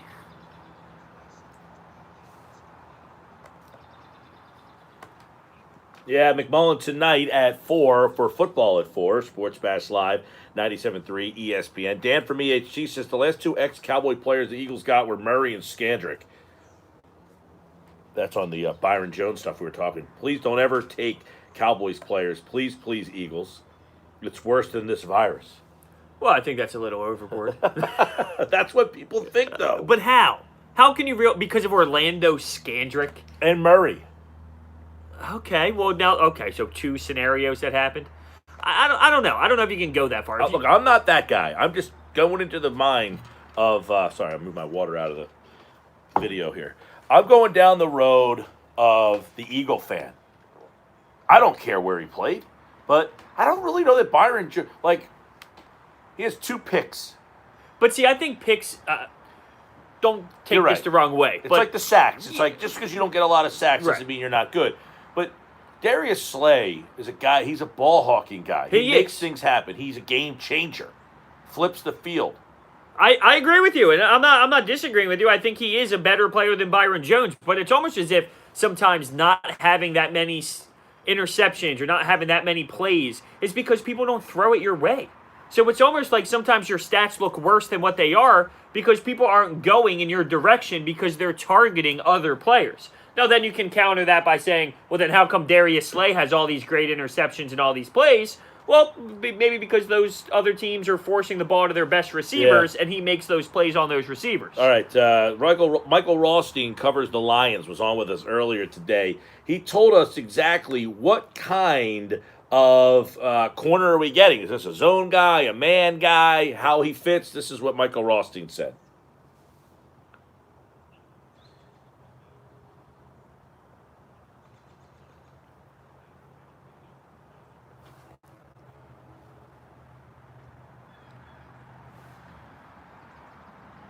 Right, he's a good man, great press. So he's the guy that Jim Schwartz likes. Jim Schwartz wants his guys to man up on the outside. The problem is his guys can't turn and cover. Like Darby was supposed to be a good cover corner. The problem is, his speed kind of let him down. Mills isn't a great cover guy because his speed's not there. So we're going to see someone actually press at the line of scrimmage and be able to handle himself. Is Schwartz going to design his defense for him to do so? You would think he would have to. I mean, it would be silly to not, don't you think? Well, that's a great question. It sparks another conversation is, okay, he doesn't have Malcolm Jenkins, so does he use his safety in the same role, or does, like you said, does he ask Jalen Mills to play the position that Jenkins has just because Schwartz has to have that position in his defense, or does he say, I don't have that guy anymore, so now I need to tweak the way I use my safety? Good coaches would do that option. He would realize that based off of his personnel, he would make some changes. Last year, I think he did that. Last year, they started bringing the blitz. He had to bring pressure. He had to do something because if he sat back and did his normal philosophy, they were getting burnt and waxed. And then I kind of mentioned this yesterday. There was that play against the Falcons where Jim Schwartz elected to blitz so many times it was so effective. The last play of the game, he blitzed. They end up running for a big touchdown, and then everyone started freaking out that Jim Schwartz is an idiot and doesn't know what he's doing. That worked all game long. I mean, that was the reason why the Eagles were even in the Falcons game. So he made adjustments based off of his personnel last year. I would hope he does the same this year. All right, what if Darius Slay played in a bigger market, wasn't on a lousy Lions team? Michael Rothstein on if he would be more regarded if he didn't play for Detroit.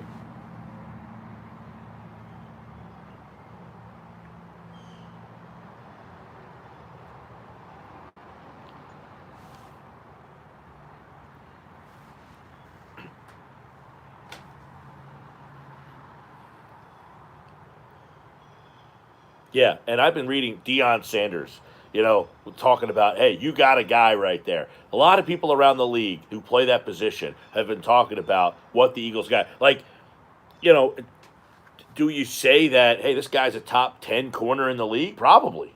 Yeah, probably. Now, did you mentioned the reaction to all the corners and everybody in the league. Did Malcolm get that type of discussion? Like, are people happy for Malcolm, or is it a different level because everyone knows Malcolm is this guy already? Like, Malcolm, no one was appreciating Malcolm other than some teammates that were upset to see him go, but no one was happy for him to get this 4-year deal with New Orleans. No one was spreading the love on Twitter like they are with Darius Slay right now, and how excited they are for him to go to a market like Philadelphia. Well, and I think a lot of it has to do with the fact that Slay didn't want to be in Detroit because he thought he deserved more money and got more money. Malcolm kind of had this weird situation where he said he's not coming back on the current deal and then went out and got a deal that's very similar to the deal he just walked away from. But at that age, even though we understand that you can get cut in the guaranteed money, you got a 4-year deal worth $35 million. I mean, maybe it's just because everyone already knows what Malcolm brings to the table. Darius Slay slides under the radar a bit. We mentioned he played in a market like Detroit. The Lions are a dumpster fire every single year. So he finally got out of that situation, and now he can compete in a market like Philly. Maybe maybe everyone's just happy for him to finally get a shot outside of Detroit. All right, this is the reaction to the trade and Michael Rothstein from ESPN.com's conversation with Darius Slay.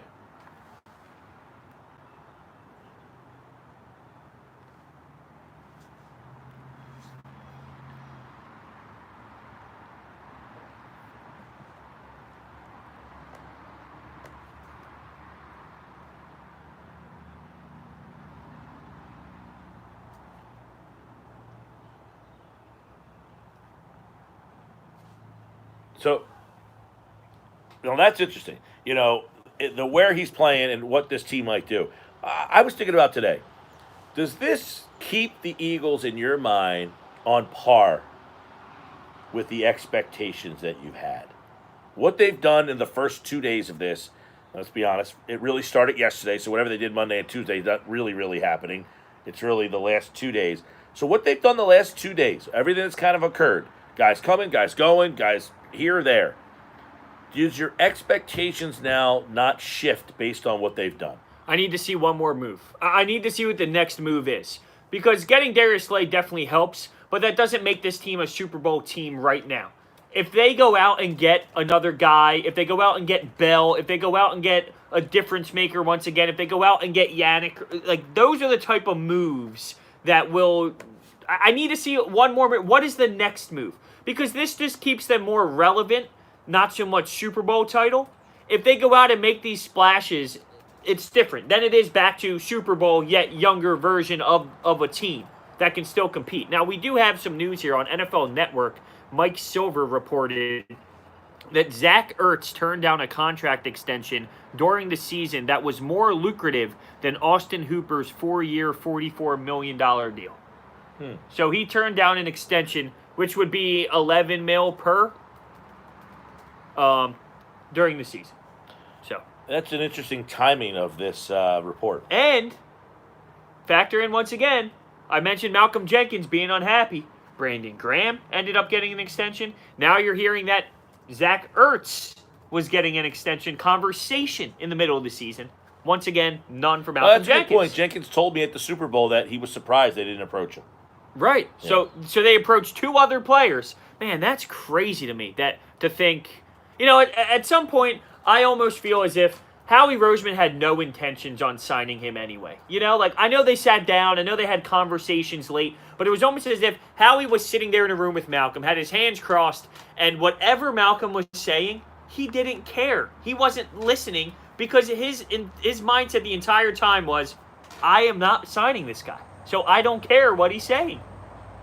Maybe not to that extent of brutalness, but you I don't know. get my point. I feel that Malcolm. It's so weird. I feel that Jenkins wanted to be back here, but it is odd where he landed. If he ended up going to Cincinnati, then I change my opinion. The fact that he went to the Saints.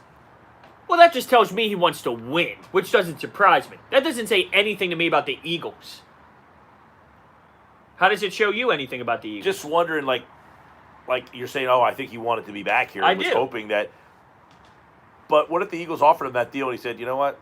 I don't want to be there. I want to go with the Saints. No, if both were on the table, I can't see how he made that move. Unless he truly deep down believes the Saints have a better chance of winning the Super Bowl than the Eagles. And guess what? I don't know if he's wrong.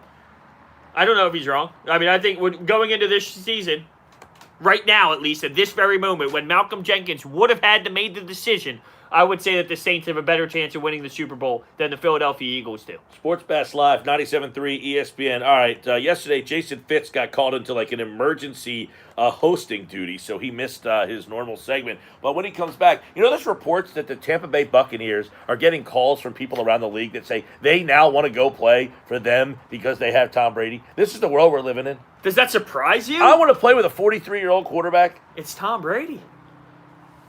All right, we'll get into that. I also want to get into the potential of the NBA possibly changing when they play their games. This is something that was kind of brought up, but now because of this whole coronavirus, it might be the new norm for not the Eagles' new norm, the NBA new norm, and other leagues as well. So Jason Fitz, ESPN, First Take, Your Take, is going to join us with his takes coming up next here on the Sports Bash Live, 97.3 ESPN, the free mobile app.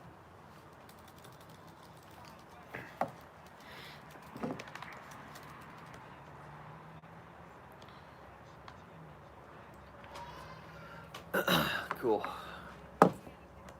Yeah, so tomorrow I just want to figure out, if I could move around what I'm doing with my uncle and still find a way to come down here. Would the game plan be this again? From home, probably? Yeah. Okay. Do you think the Eagles should try and get OBJ? Oh, Jesus. She actually brought home 2 12-packs. Oh. She went to the liquor store this morning, and they just said they're going to be closing liquor stores at 8 o'clock. For good, or just for each night they close at 8 o'clock? For good? Wow. Huh.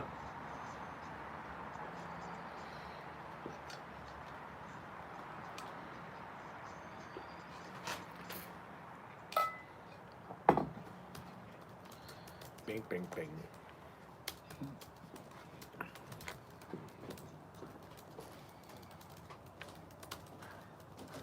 Oh, crap, I can't take this with me. Would you be able to grab me a fork? I don't think I brought a fork. Thank you.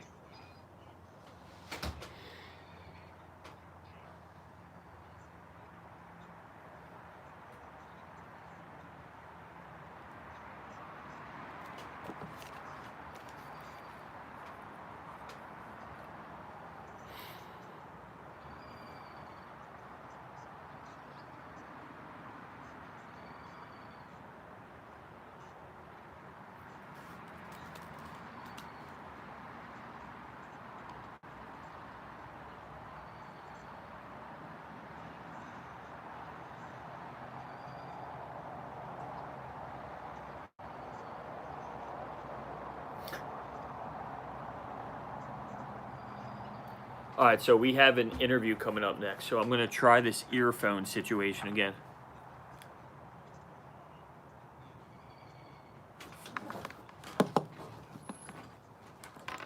Oh, Thank you.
Unbelievable.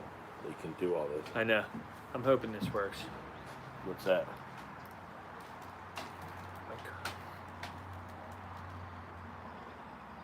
The earphone. I put the earphone next to. Oh, from the back there? Yeah, I mean, it's kind of our only option. So at this point, it is what it is. At least they can hear some of him. People are saying it's good. Check, check, check, check. Yo. Cool. Cool. Jason Fitz. I wonder if he's a curb guy. I don't know.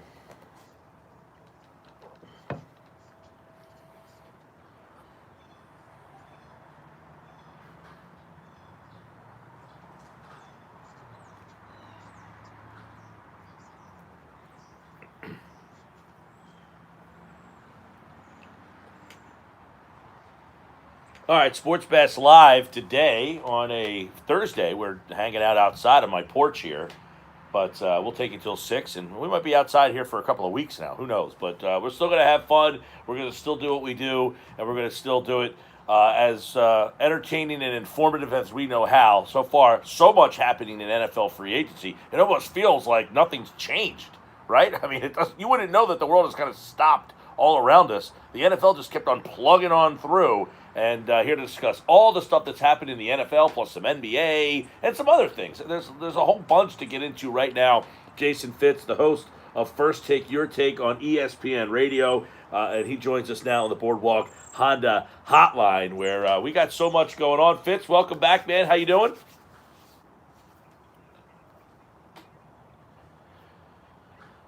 We are doing okay. Yeah, we're quarantined at my house on the porch for the foreseeable future. But hey, the modern tech. How has it affected your day-to-day work? Has it changed the way you're doing stuff for your shows?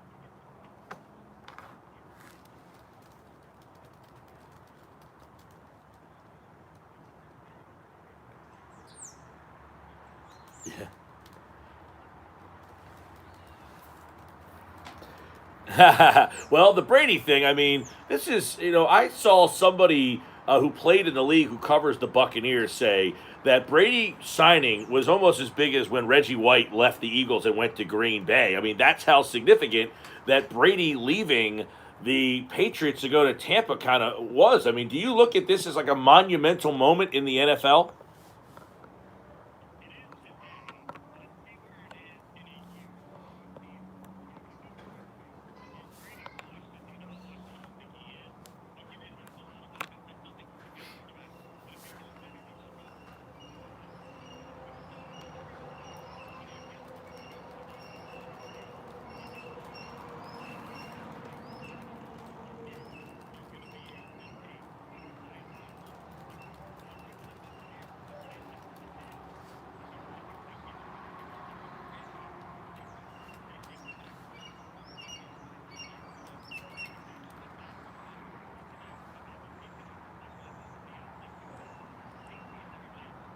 was going to say, what do you think about the fit? I mean, he's got Evans, he's got Godwin down there, O.J. Howard, I mean, Bruce Arians. So do you like the fit for Brady?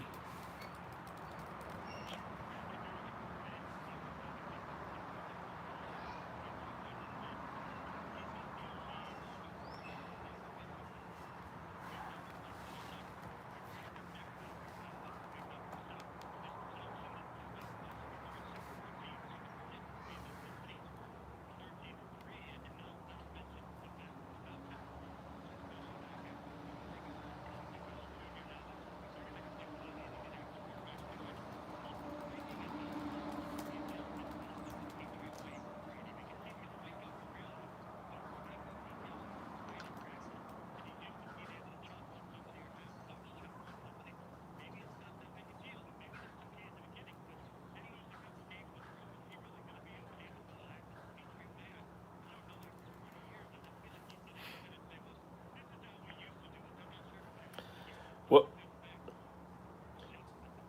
yeah, there's no question about that. Now, in hindsight, I mean, here's a guy who's 42 years old. He's 20 years with the one team. They've had so much success. When you look back at this in a couple years, are you going to say, what was this guy thinking? Or like, hey, this is Tom Brady. He can do what he wants to do. Or was it like, come on, man, you should have wrote it out and just finished the story with the Patriots?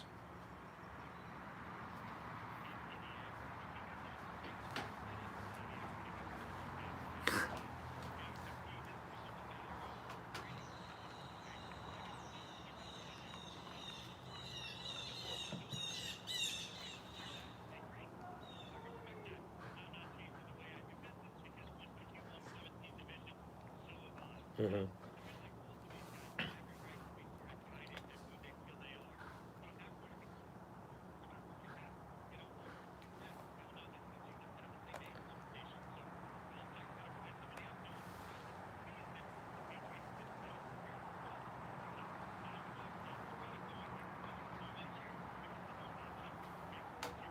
Yeah, so we keep hearing about all the chairs that are out there. The quarterbacks, there's more quarterbacks than there are actually chairs, but you have Jared Stidham as a starting quarterback currently in the NFL.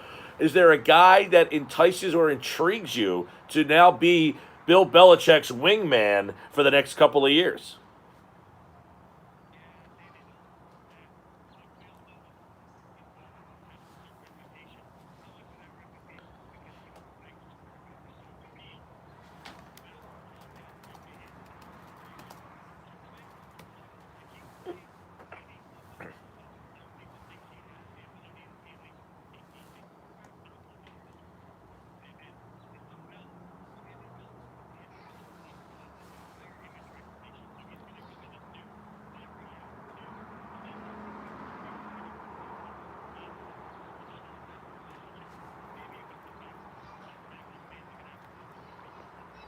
That's interesting. We're talking with Jason Fitz, host of First Take Your Take ESPN Radio here on the Boardwalk Honda Hotline. So much NFL happening. When you see something like happen here in Philly, Malcolm Jenkins, they let him walk. Now, years ago, they did the same thing with Brian Dawkins, and the fans went nuts. So, how tough is it, do you think, when you're in the position that some of these teams are? You got Brady, 42, Malcolm Jenkins, 32, that wanted more money, and he hasn't missed a snap in like 6 years. How hard is it to say, we can't pay you for what you did, but what you did is why we can't pay you? It's almost because he played so much that's why they can't invest in him anymore.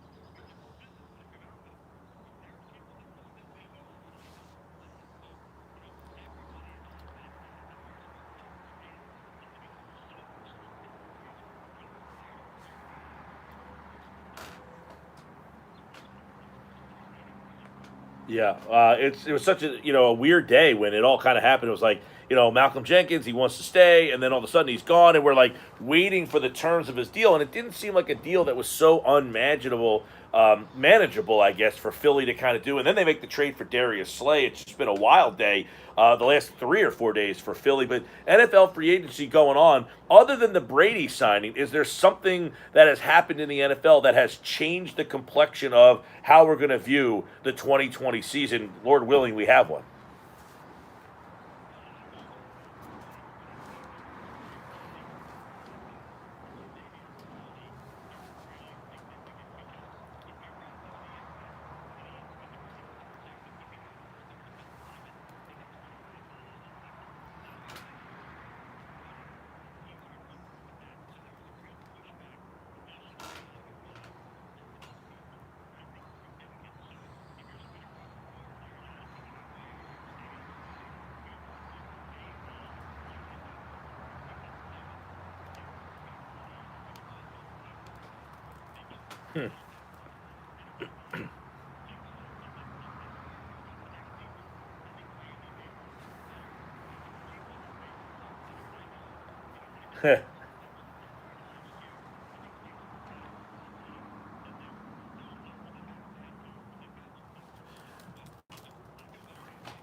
I'm glad you brought up Miami because you're right. They were like the Redskins of this offseason. They just went out and signed everybody, or last year's Cleveland. So are they going to be the hot team that everybody's picking to be in the playoffs this year that didn't make it last year?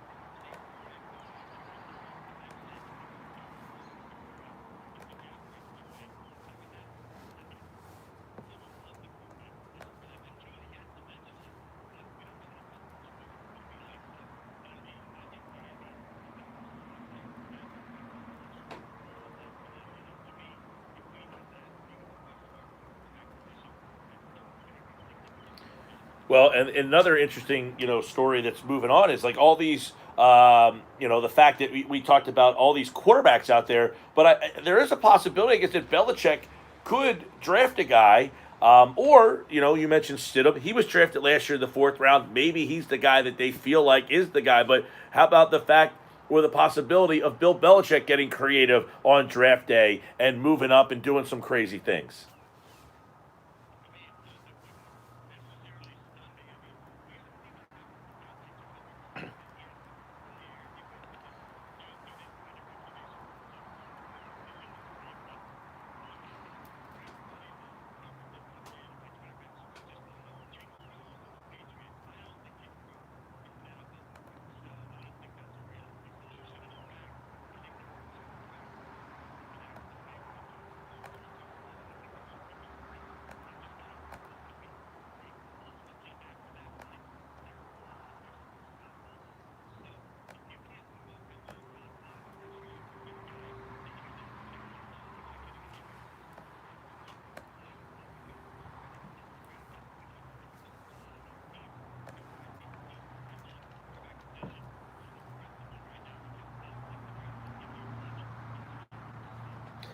Jason Fitz with us. He's the host of First Take, Your Take on ESPN Radio. He's on the Boardwalk Honda Hotline.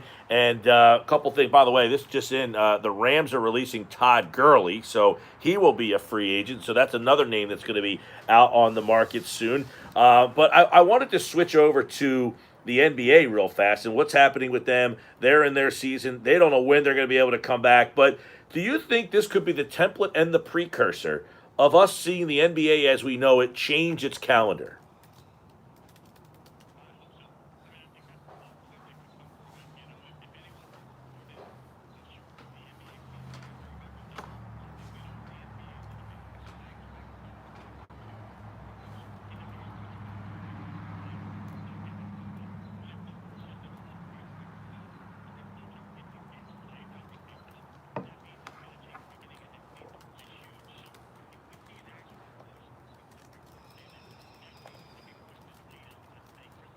Yeah.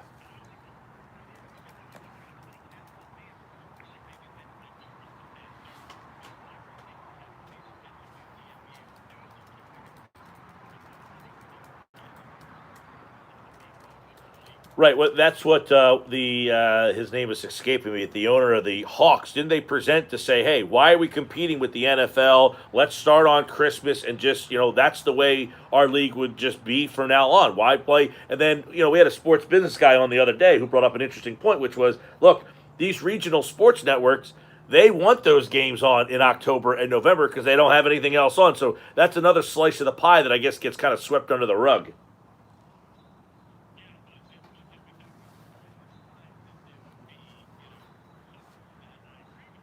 Yeah.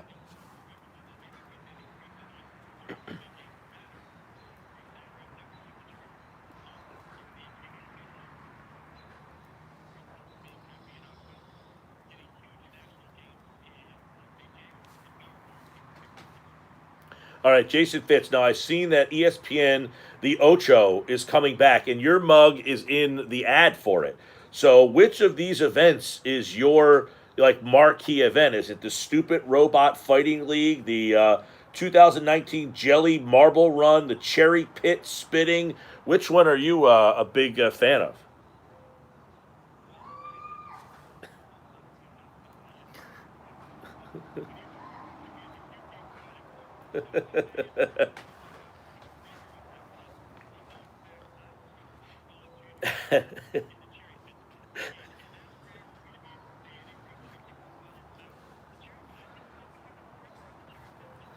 All right. Well, the Ocho is going to be debuting midnight this Sunday. You can check out ESPN the Ocho, and it's got the Cornhole Championships kicking it all off, the World Axe Throwing League, and all sorts of fun games like that we kind of need right now with the state of sports being at the pause button. But a lot of NFL, the NBA stuff. We'll see what happens with baseball. And, by the way, hockey has a kind of an innovative thought about what they might do with their playoff that we're going to get into tonight. But Jason Fitz, like all guests, appeared via the Boardwalk Honda hotline. Thanks, pal. You do the same. Jason Fitz here on the Sports Bash. All right, man. So the Brady stuff I find interesting. The fact that people are calling the Tampa Bay Buccaneers and being like, hey, I want to go play there. Like, does Brady all of a sudden make them feel like they are a definitive Super Bowl contender? I would think, yeah. I mean, just Brady. Brady and the head coach. I mean, I think the head coach has something to do with it. And their defensive coordinator is an experienced coach in this league as well. So, all of a sudden, I just talked about with Miami, with Fitz, about the fact that they're going to be the hot team. Miami's going to be, they were terrible last year, but they're the team that did make the playoffs. They can make it this year. Tampa Bay is another team that did make the playoffs last year and didn't have an identity. They didn't have much of anything. They had no moment, nothing. I don't think they're just going to go in and win the championship. But, I mean, the converse, you're talking about the best quarterback ever. And I understand the age, and we saw him last year. He wasn't the same as he was in his prime, but that makes sense. But if you add the best quarterback ever, then you have a chance. It would be silly to say. The fact that Patriots team last year technically had a chance. Yeah. Is crazy. That team, are the Bucs better? Did they simply have a chance because they had Brady? Well, or did they have a even chance? if it's because of his talent level, it's just the mentality of teams going up against Brady. If you had to pick which guy this year will end up having the smile on his face, Bill Belichick or Tom Brady? Who would I rather have the smile? No. Who is your... Everyone says it's Belichick and Brady. Right. It's not one or the other. It was both. But it's like McNabb and Reed. They only could win because they were together. If you put McNabb someplace else, he wasn't as good. And Reed, well, now he won a Super Bowl, so that kind of got debunked. But which of the two guys do you feel at the end of this year will be the one that says, see, it was more me than you? Because that's what it's going to come down to now. And how great would it be, Super Bowl 54, is it? Being played, Tampa Bay's Raymond James Stadium, Patriots versus Bucks, Belichick versus Brady, wow. And that's how Brady goes out. He beats Belichick and says, see, it was me, or Belichick beats Brady, and Brady retires, and Belichick says, see, it was me. This is what it's going to be. It's going to be this year, Tom Brady. Tom Brady will have the smile, but long-term, based off the fact that coaching, age is a factor. Just said it. The age thing means that Belichick can stay on longer. Right. So I think for this year, or maybe even for the year after that, it'll be Brady smiling.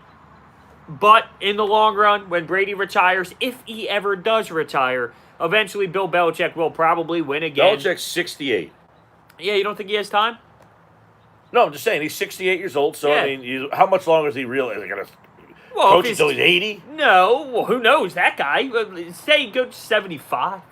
I wouldn't be shocked if he goes to 75. It's 7 more years. I don't think it's running out on him. Like, I think he's still got some time. By the way, the Rams are releasing Clay Matthews per Mike Garafolo. Is that a linebacker that you would feel comfortable with based off the fact that this team has no linebackers? I mean, it would be how you use him would be, because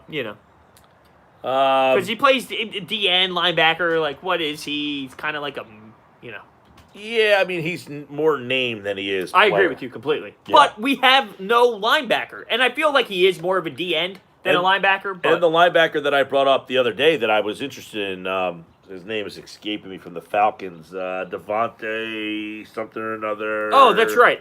Yeah, we talked Just about... signed today with somebody. Oh, we did? Yeah, he's out. Okay, so he's out of the question. Yeah, Rams just... Devontae Campbell, yeah. yep. Rams just tweeted 8 minutes ago, we have released Todd Gurley. So... I don't think the Eagles and Gurley are a good fit, obviously. You got Melvin Gordon still in the mix. You look at the running back list, and it is just crazy. And that's why I got yelled at. So yesterday on my YouTube channel, Sports Talk with Bro, it's also on the 97.3 ESPN website, I discussed Malcolm Jenkins' contract with the Saints. And I brought up, and it kind of, sidetracked into DeAndre Hopkins a little bit by the end. And I said, if they wanted a running back, I like Miles Sanders. I get it. But it is like I would do it in a heartbeat. Miles Sanders, DeAndre Hopkins, I'm doing that trade. I am getting rid of Miles Sanders for DeAndre Hopkins. That's not a knock on Miles Sanders. It just shows you how not important these running backs are in the league. You can pick Melvin Gordon up and get DeAndre Hopkins. Wouldn't you rather have Hopkins and Melvin Gordon over Miles Sanders, no DeAndre Hopkins? Sure, and I think it has to do, and we talked about this a little bit yesterday, but it has to do with what you have here, which is Carson Wentz. If I had Nick Foles, the running back might be more of the guy that I lean on because I'm not taking as many shots with Foles.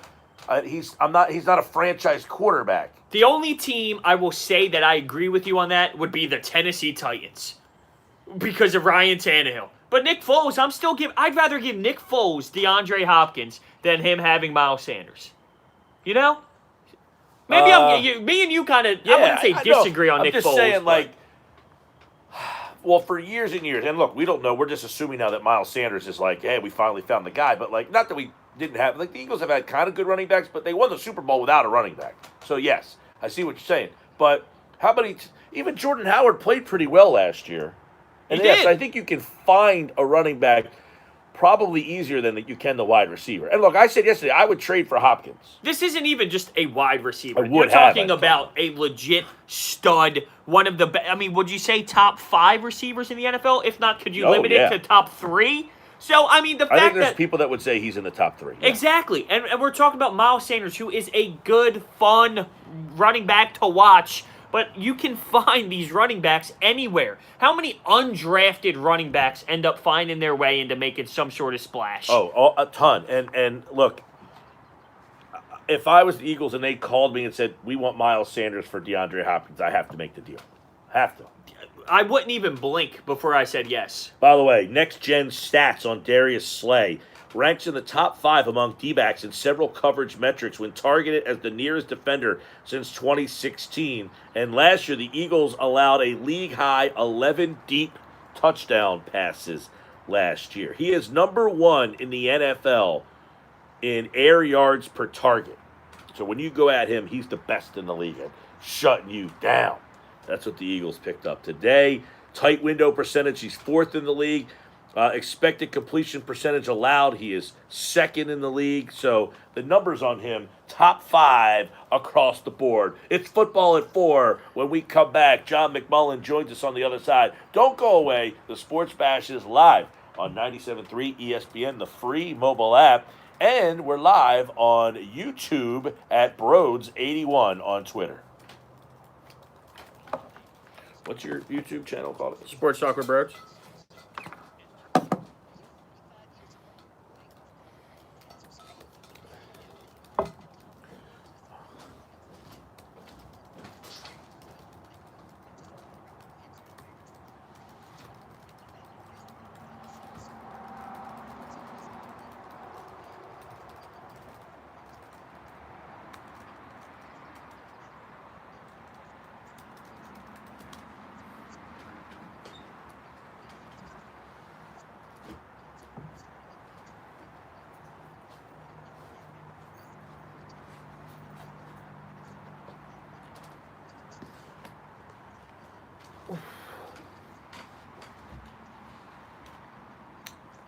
Not a big XFL guy, to be honest with you.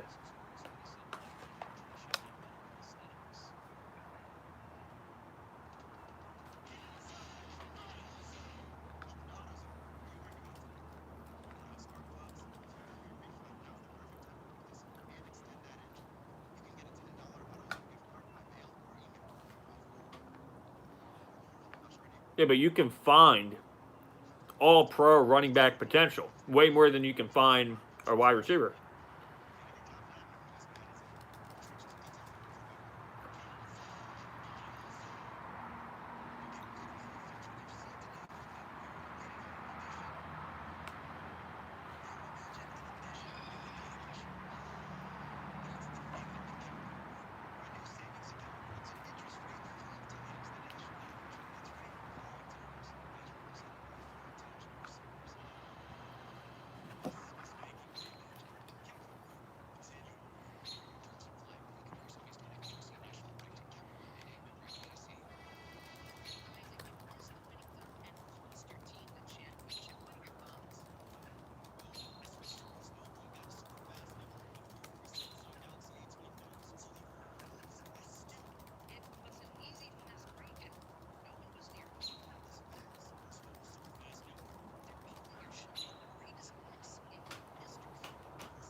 Yeah, we're working on it, Mark. That's a little bit of a technical thing we're going to work out for sure.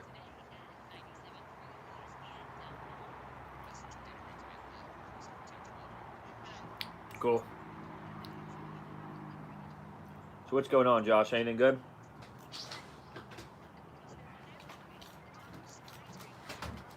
We got 1 minute. Look at these white boys.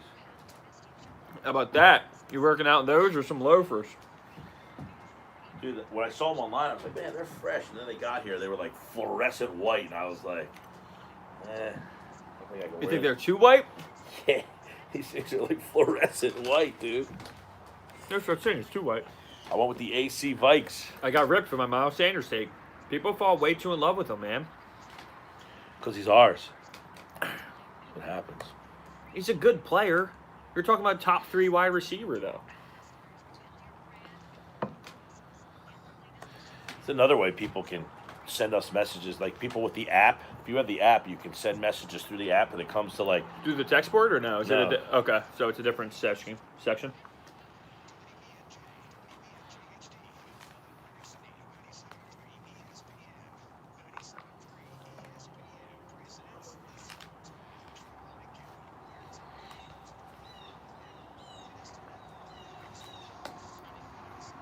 woo.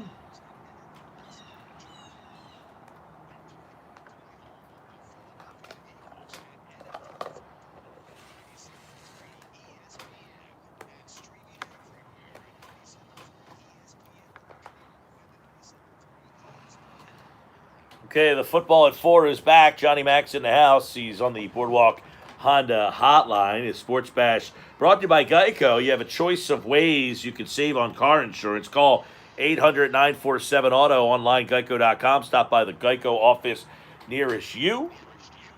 Mike Gill, Hunter Brody's with me on the Sports Bash. You can watch us live on the Sports Talk with Broads YouTube stream at Broads81 on Twitter.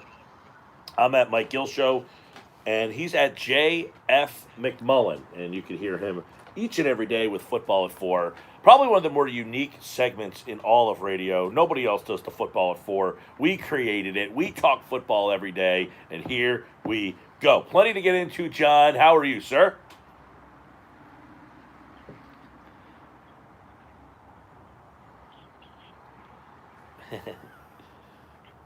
We are quarantining on my porch here in the friendly confines of my house. So we're doing our best. But hey, stuff keeps happening. The NFL's not quarantining at all. And this morning, Howie Roseman picked up the phone that someone else probably touched and called the Detroit Lions and made a deal for Darius Slay. Probably not shocking, but what did you think of the deal and, how you receive it after we know they wanted Byron Jones?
Yeah, I want to go back to a couple things you said, John, because they really ring. This is the best corner available. This guy's better than Byron Jones, and it's not particularly close.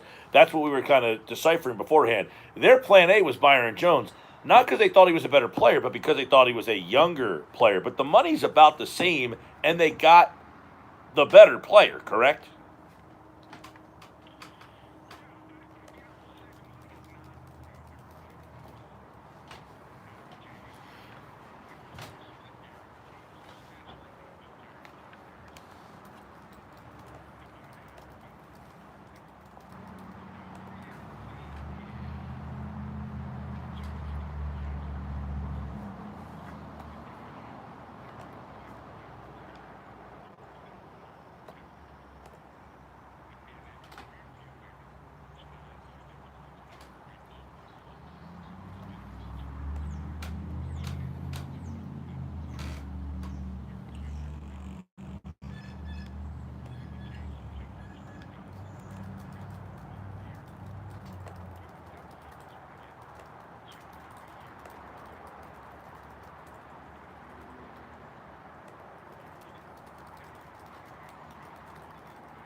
Do you think he matches up with the other team's best receivers, or do you think Jim Schwartz is just going to have him on one side of the field and then kind of go with that mentality?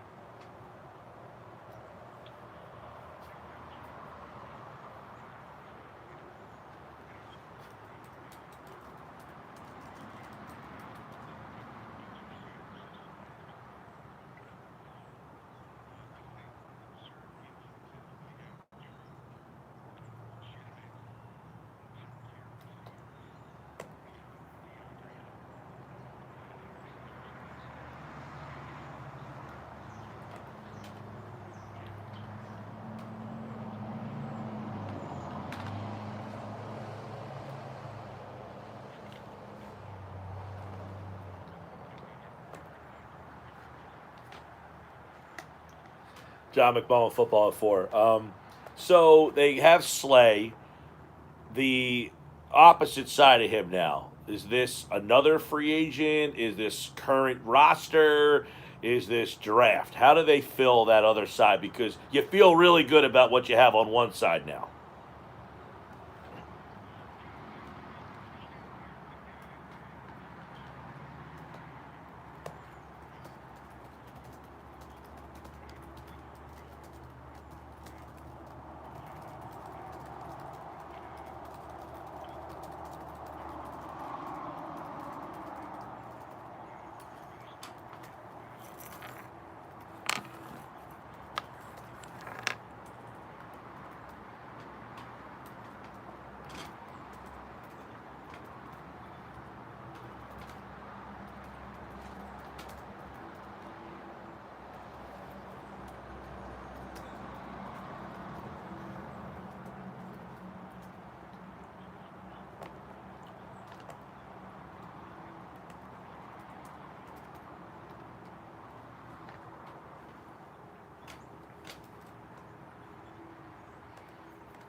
Mm-hmm.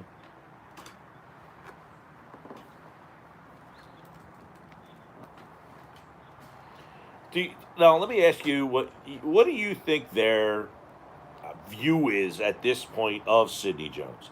Are they ready to give him one more shot, or are they already kind of established that, hey, he was a second round pick, we took a shot, he would have been a better guy, the injury, and he's just not going to be the guy we projected? Or are they still holding out hope?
Yeah.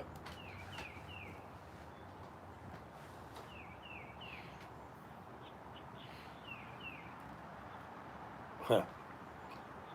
That's an interesting take from just thinking about, all right, we drafted this guy, we thought we were getting the guy that was, the Cowboys have done this too, where they've drafted players who were hurt and they didn't play for a whole year, and Jalen Smith has turned out to be a pretty good player for them, and it hasn't worked out so far for Sydney. We'll see. Logan Ryan, any opportunity there at all? Who's saying, I'll sign for a shorter term deal?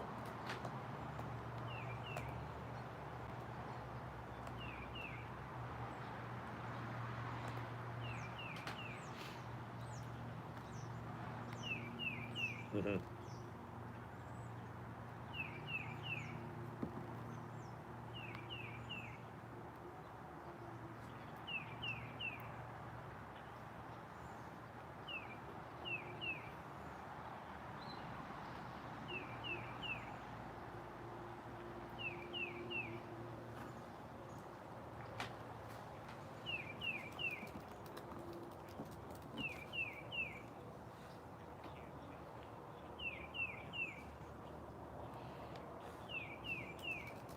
What did you think of the compensation they gave up for Slay, a third and a fifth?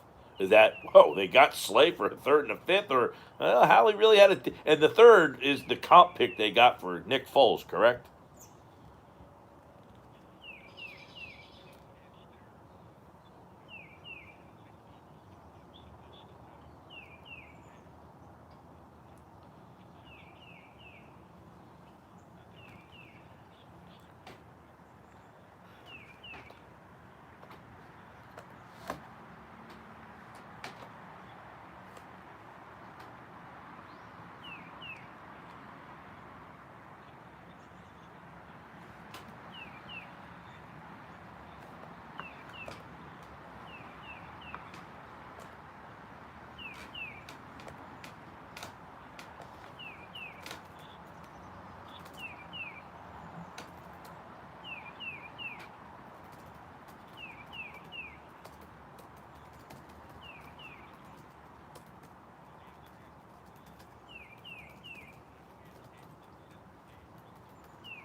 Mm-hmm.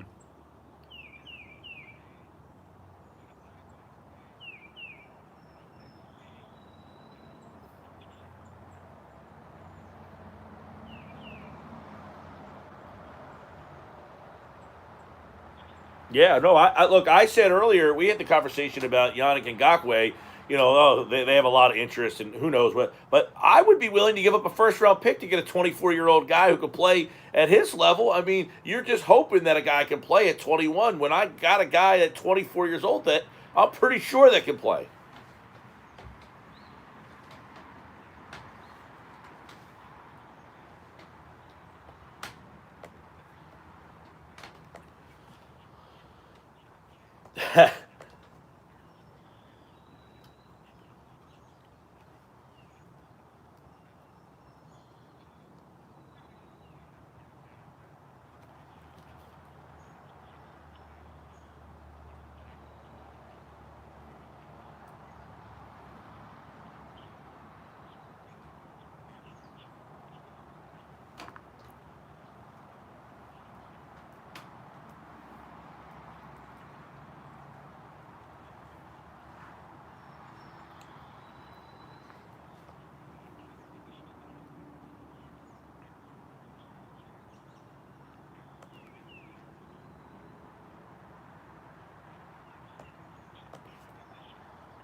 We know that the Eagles do not value the linebacker position.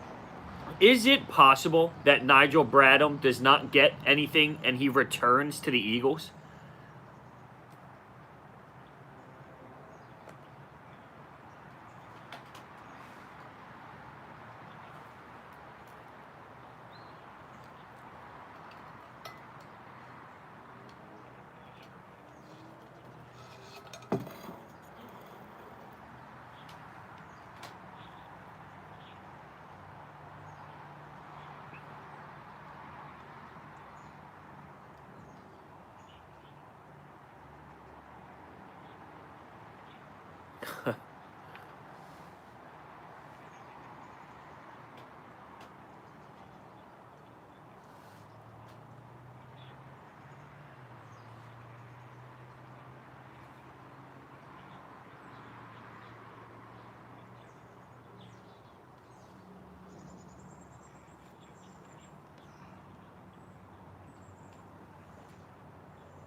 Yeah.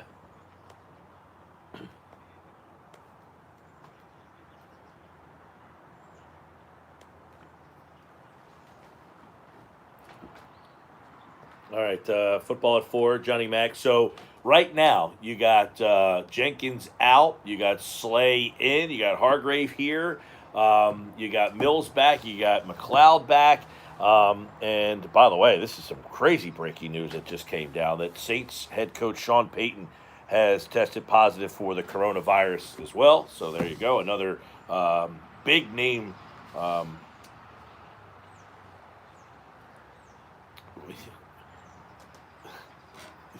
There you go. Or, I mean, I know this is right off the top of the head and that just happened, but does the NFL now have to shut down what they're doing because, well, what if our guys got it?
Yeah, that's just absolute breaking news as we're live on the show here. That just came out. Rams cut Todd Gurley 2 years into his deal as well. They also cut Clay Matthews. So you're starting to hear Joe Flacco was waived earlier today as well. So a lot of things keep happening here. Things happening. But I want to go. So Jenkins out. Slay is in. Hargrave's in. They brought back Mills. Do you feel that the direction of the team felt like it was changing, but do you change your expectations now based on what they currently have put together here?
On NFL Network, Mike Silver reported that Zach Ertz turned down a contract extension during the season that was more lucrative than Austin Hooper's 4-year, $44 million deal.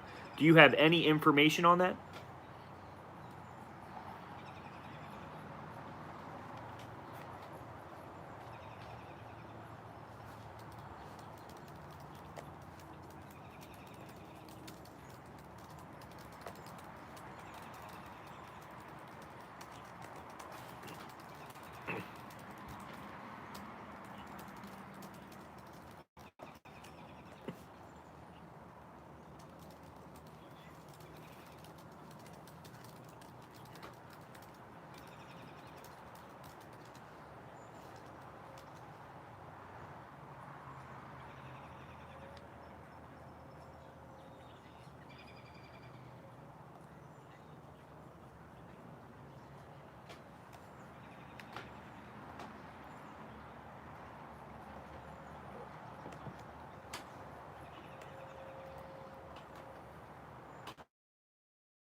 Hey, real quick, what did the contract Jenkins got? Can't believe we didn't ask you this earlier. Why we probably should have led with that. The contract that Jenkins got with the Saints tell you.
That deal that they signed, the Eagles essentially would not have matched or even offered that deal. Is what you're saying?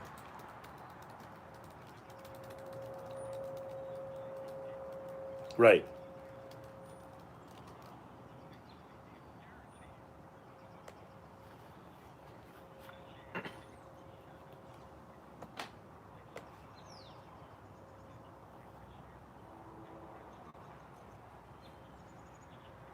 Yeah.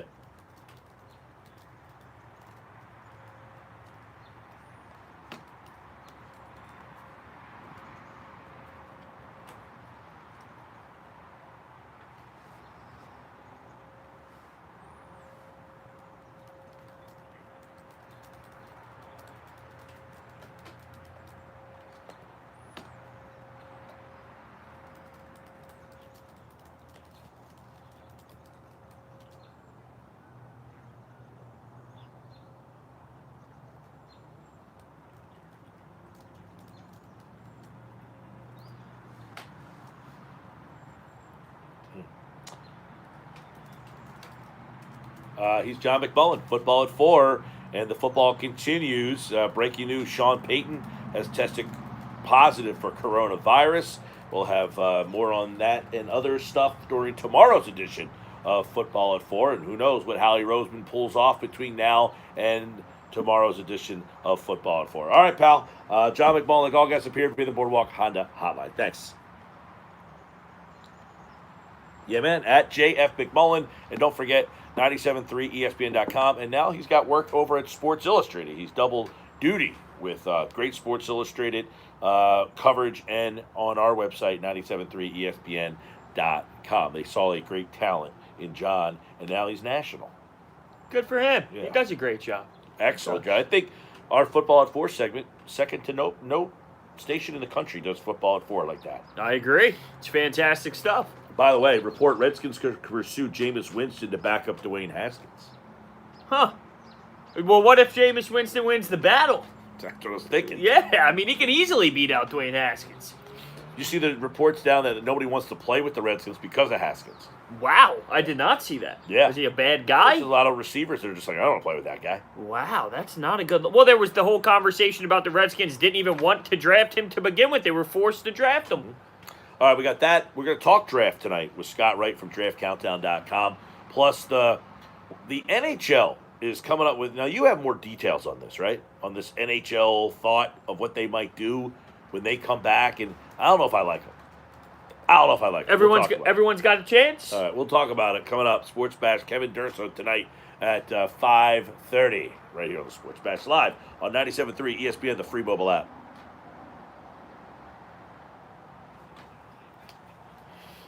Jedi. All right, so it says Saints coach was at Oakland Park for a horse racing event. That's just pretty much what it said.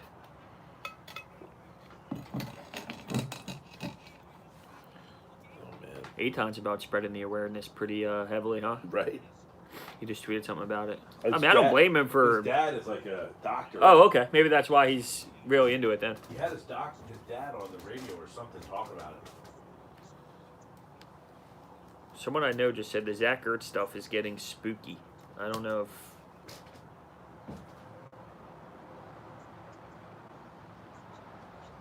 Mo shot it down pretty easily. Said it's all nonsense.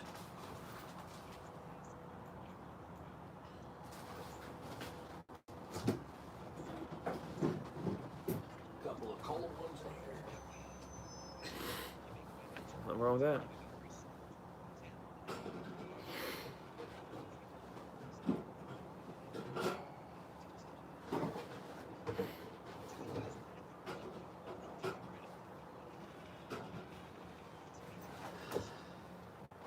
So that 5 o'clock hour is pretty much all interviews, or no? Yeah. Okay, I might shut it down at 5 then, because I don't know if it's worth just. People say they can't hear. Yeah, it's what we can do is I have a little Bluetooth speaker that's like this big, and if it connects to that, we can put it here, and it won't be loud enough for our mics to pick it up, but they would at least be able to hear it. You know what I mean? Cord, what we would need is a cord that has this on both ends, and then you would plug it into. Well, I have an older iPhone, so I would need one that would go from. Oh, I might have that at home. You would need this cord, like the new charger cord. It would go from that to that. Does that make sense to you? I have that at home.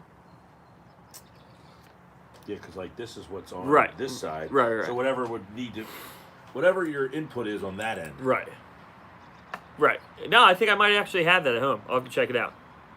But yeah, so I'll shut this down at 5. So like we'll have this they last can't segment. hear this. Not because you're trying to put it through the speaker. What about? Put it up more. I mean, is there a way to do it from there? That's right. We kind of tried it.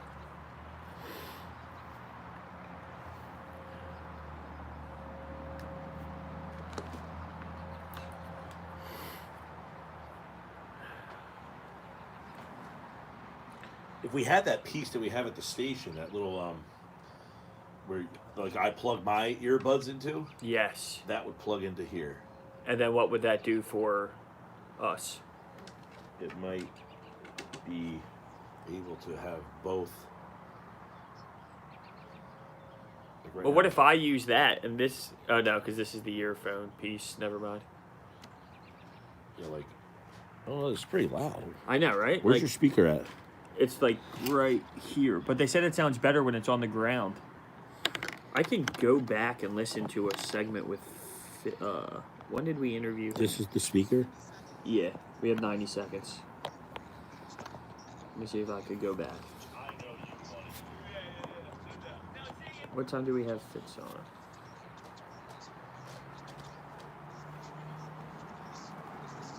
To make the call through my cell phone to make it sound like all around us. The NFL just.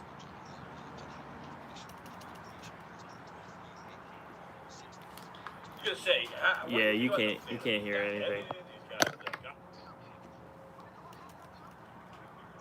Yeah.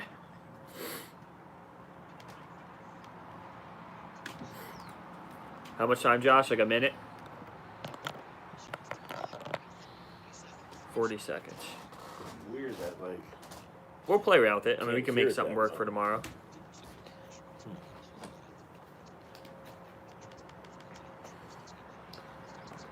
It's supposed to be in the 70s tomorrow.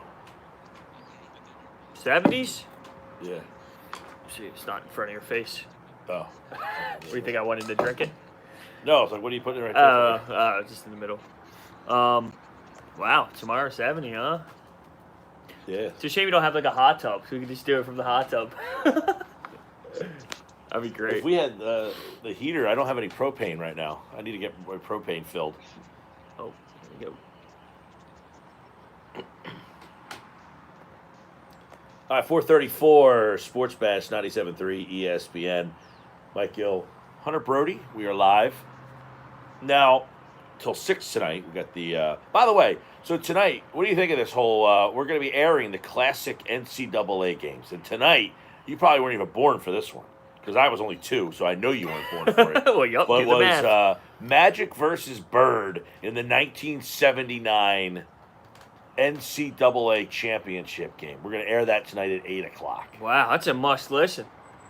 Yeah. That is. That's a must Well, and what's listen. cool about it's going to be is, there's no live games. There's nothing going on, so you get to listen to these classic games. But they're going to kind of infiltrate in the games, interviews with players from the game, and they're going to talk about moments from the games and all that kind of stuff. Now, I never even saw the game, so I would love to actually go back and listen to the game tonight. Yeah. 8 o'clock, and then tomorrow, it is going to be I believe it is the University of Maryland at Baltimore County beating Virginia, the 16-1, for the first time that a 16 ever beat a 1. That's going to be the game tomorrow night. That was a great game. I was stunned. I mean, my mouth just hit the floor. I couldn't believe what was going on. And then on Sunday, we've got Villanova beating Georgetown. That's later on down the road. But Villanova beating North Carolina we have, with Chris Jenkins hitting the buzzer beater. That game we're going to air on Sunday. These games, these classic games, are all going to be airing on nights that the tournament would have been on. So, like, Thursday, tonight, tomorrow, Saturday, Sunday, Saturday and Sunday we're going to have double headers. And then, like, the Sweet 16 will have games, Elite 8, so next Thursday, Friday, Saturday, Sunday, and then Final 4 Saturday, and the championship game Monday night. You know what this made me think of? There should have been games on today. And they would have been it. And they would have been the madness. But does it feel that way? Well, everything feels like crap. Your facial expression throughout This that is my was favorite awesome. day of the year, the I'm first Thursday of the tournament. I am with you. I agree completely. But I feel as if, and maybe it has something to do with just how crazy it is right now, or I think it's because the NFL. It just doesn't feel like. Keep in mind, I was supposed to be on vacation this week. Right. Well, hey, we're on vacation. Look at us. Right. We're outside. It's beautiful out here. Yeah. Well, it was supposed to be 82 degrees, not 52.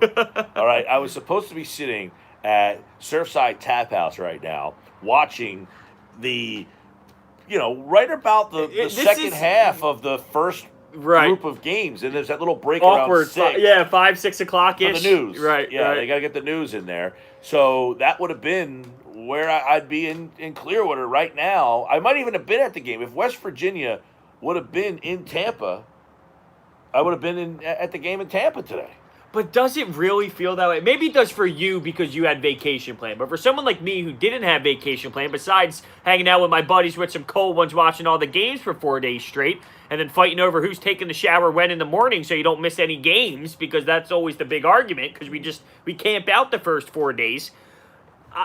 I don't know if it really feels anything related to March Madness. Like, if you missed the NFL free agency period, I feel like we would have felt that impact more than we do missing out on March Madness. You don't think so? No, because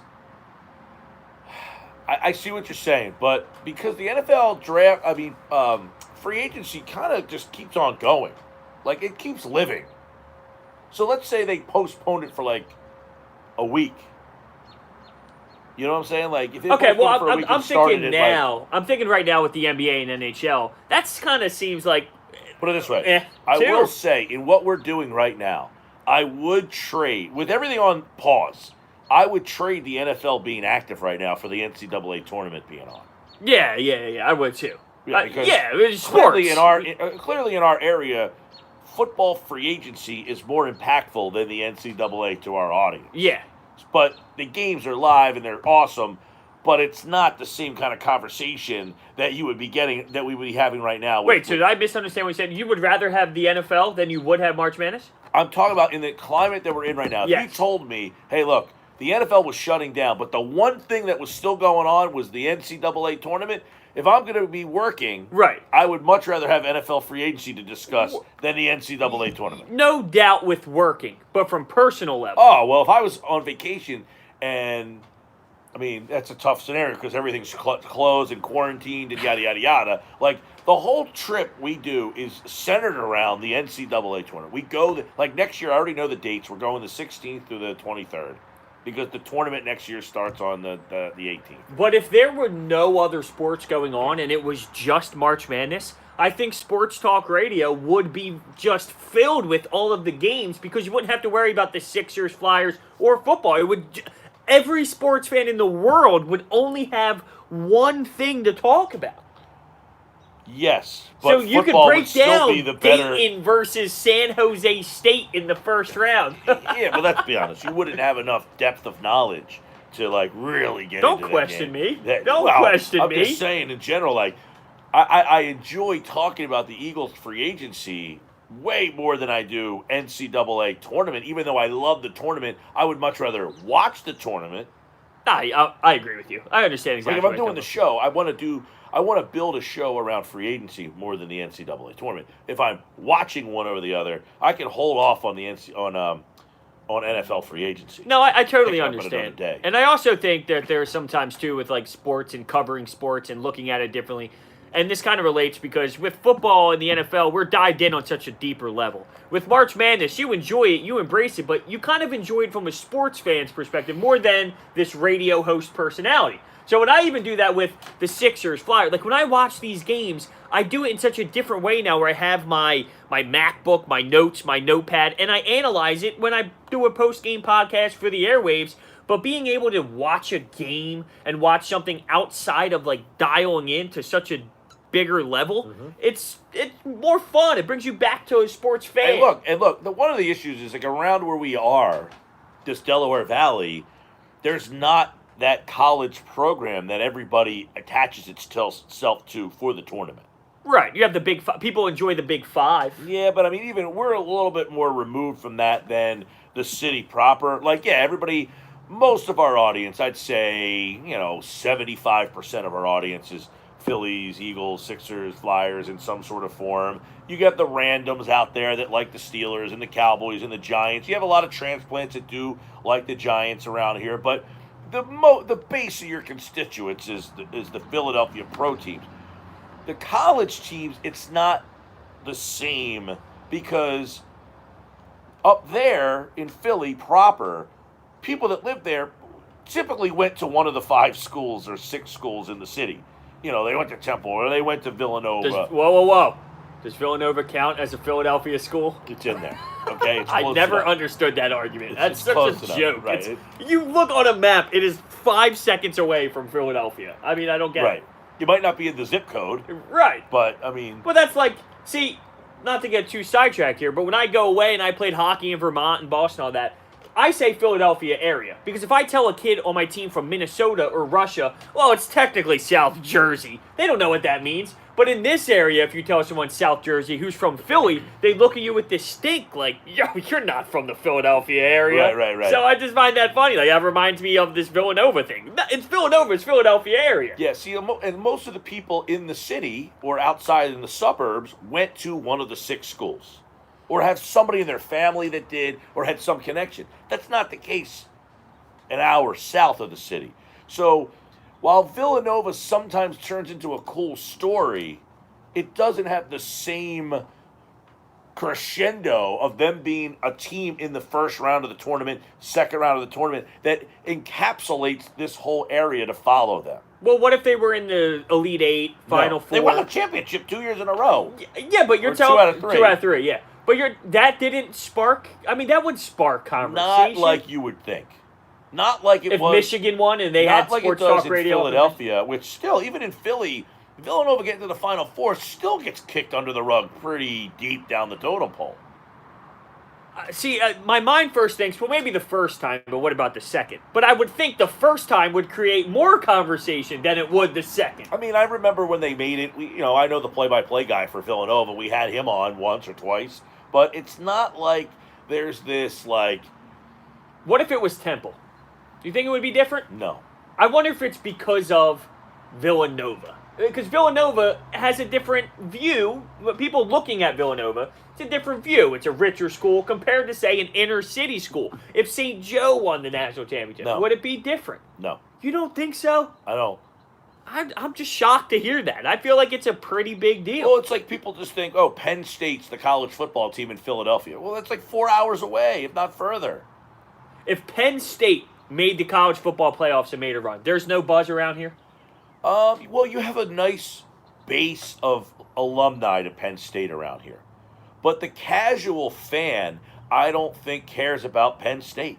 In fact, I think there's a lot of people who dislike Penn State. But that would make it more intriguing. See, I sometimes listen to teams I hate and listen to, like, podcasts specific. Just because I hate them so much, I almost enjoy that, That's you know? That's weird. Is it? Yeah, I'm not listening to, like, the Doomsday podcast. No. I'm listening to, like, Cowboys But podcast. no, not Cowboys, but Yankees. I do. No. You know what? It's not because of anything other than I love how much passion they have for baseball, and I want that. Like, people love Phillies baseball. It's not the Yankees. I enjoy listening to Yankees sports talk, whether it's podcasting, just because I enjoy their passion for baseball. And it is a level. There is another level of passion for baseball than there is here in Philadelphia, and I wish it was to that level. So I think I respect that. I do the same with the Red Sox. I do the same with the Dodgers. Believe it or not, I do the same with the Cubs. I just love listening to that's a little outrageous. Baseball talk. That is a little outrageous. Well, I will listen to, what I will do is, when the Eagles play a team,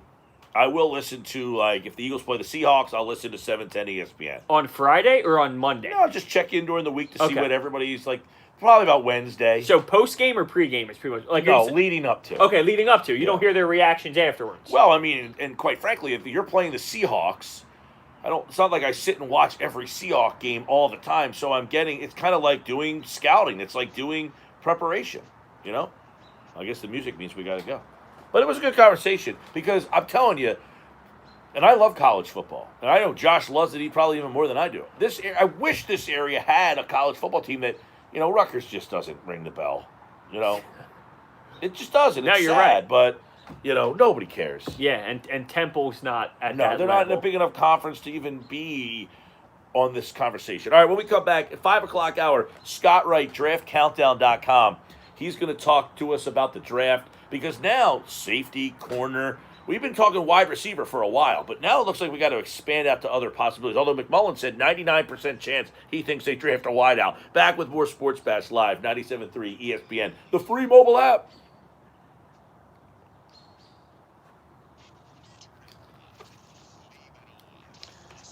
Oh, yeah. My buddy says it's easy to do. It's easy to do? Cool. That's awesome. I'm pumped. McMullen just tweeted, when the Eagles target a player for extension, it gets done. So from that perspective, Ertz deal continuing to linger should at least be noted. Dallas Goedert gives you flexibility. Zach loves playing here.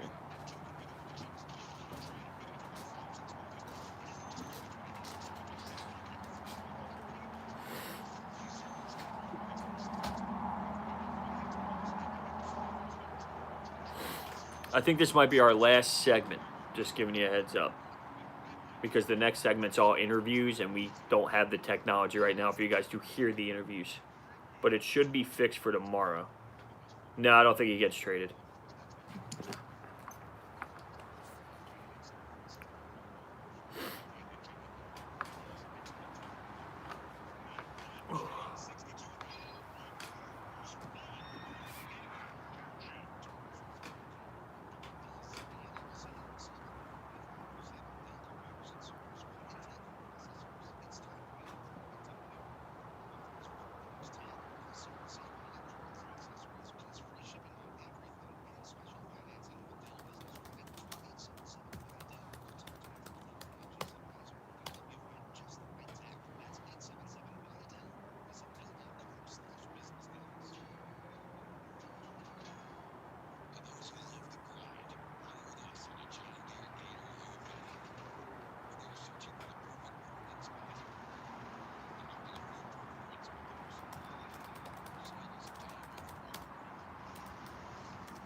Party. Yeah.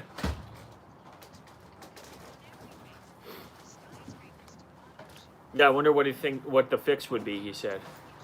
Who? Your buddy.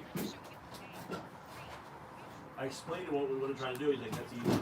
Yeah. The problem is I need my phone to be charging at the same time. To an extent. I mean, I can always have it charging when there's. We only need that when we have an interview, which isn't the full show.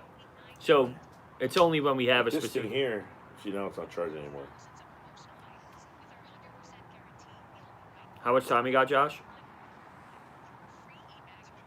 2 minutes. Rumor says Deshaun Watson going to the Patriots. Yeah, someone said that too. Where'd you see that at? Somebody sent me a message on Facebook. Yeah, someone said that in the YouTube chat too. I thought they were just joking, like a Bill O'Brien joke. Come on, Bill O'Brien wouldn't be that stupid. Josh, see if you can dig anything up on that. We got a couple of things about Deshaun Watson going to the Patriots. Seems like just it seems just as dumb as Zach Ertz for Julio Jones. How long do we have? We had 2 minutes about 30 seconds ago. 90. Kate May, second case.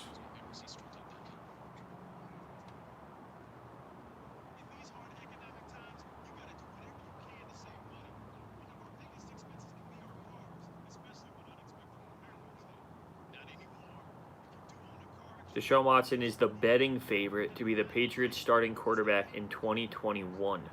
That's not this season, though, right? That would be the season after. So what are they saying? He's going to be a... Is that this season?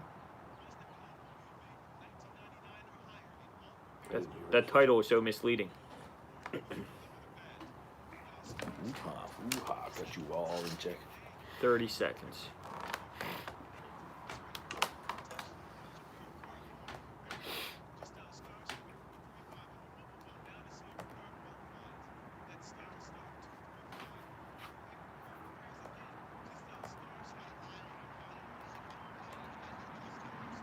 Yep.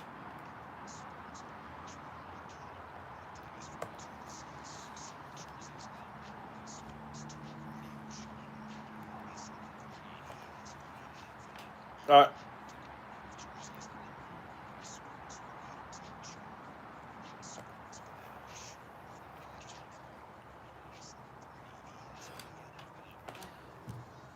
All right, well, we're live. We are at my house right now on the porch.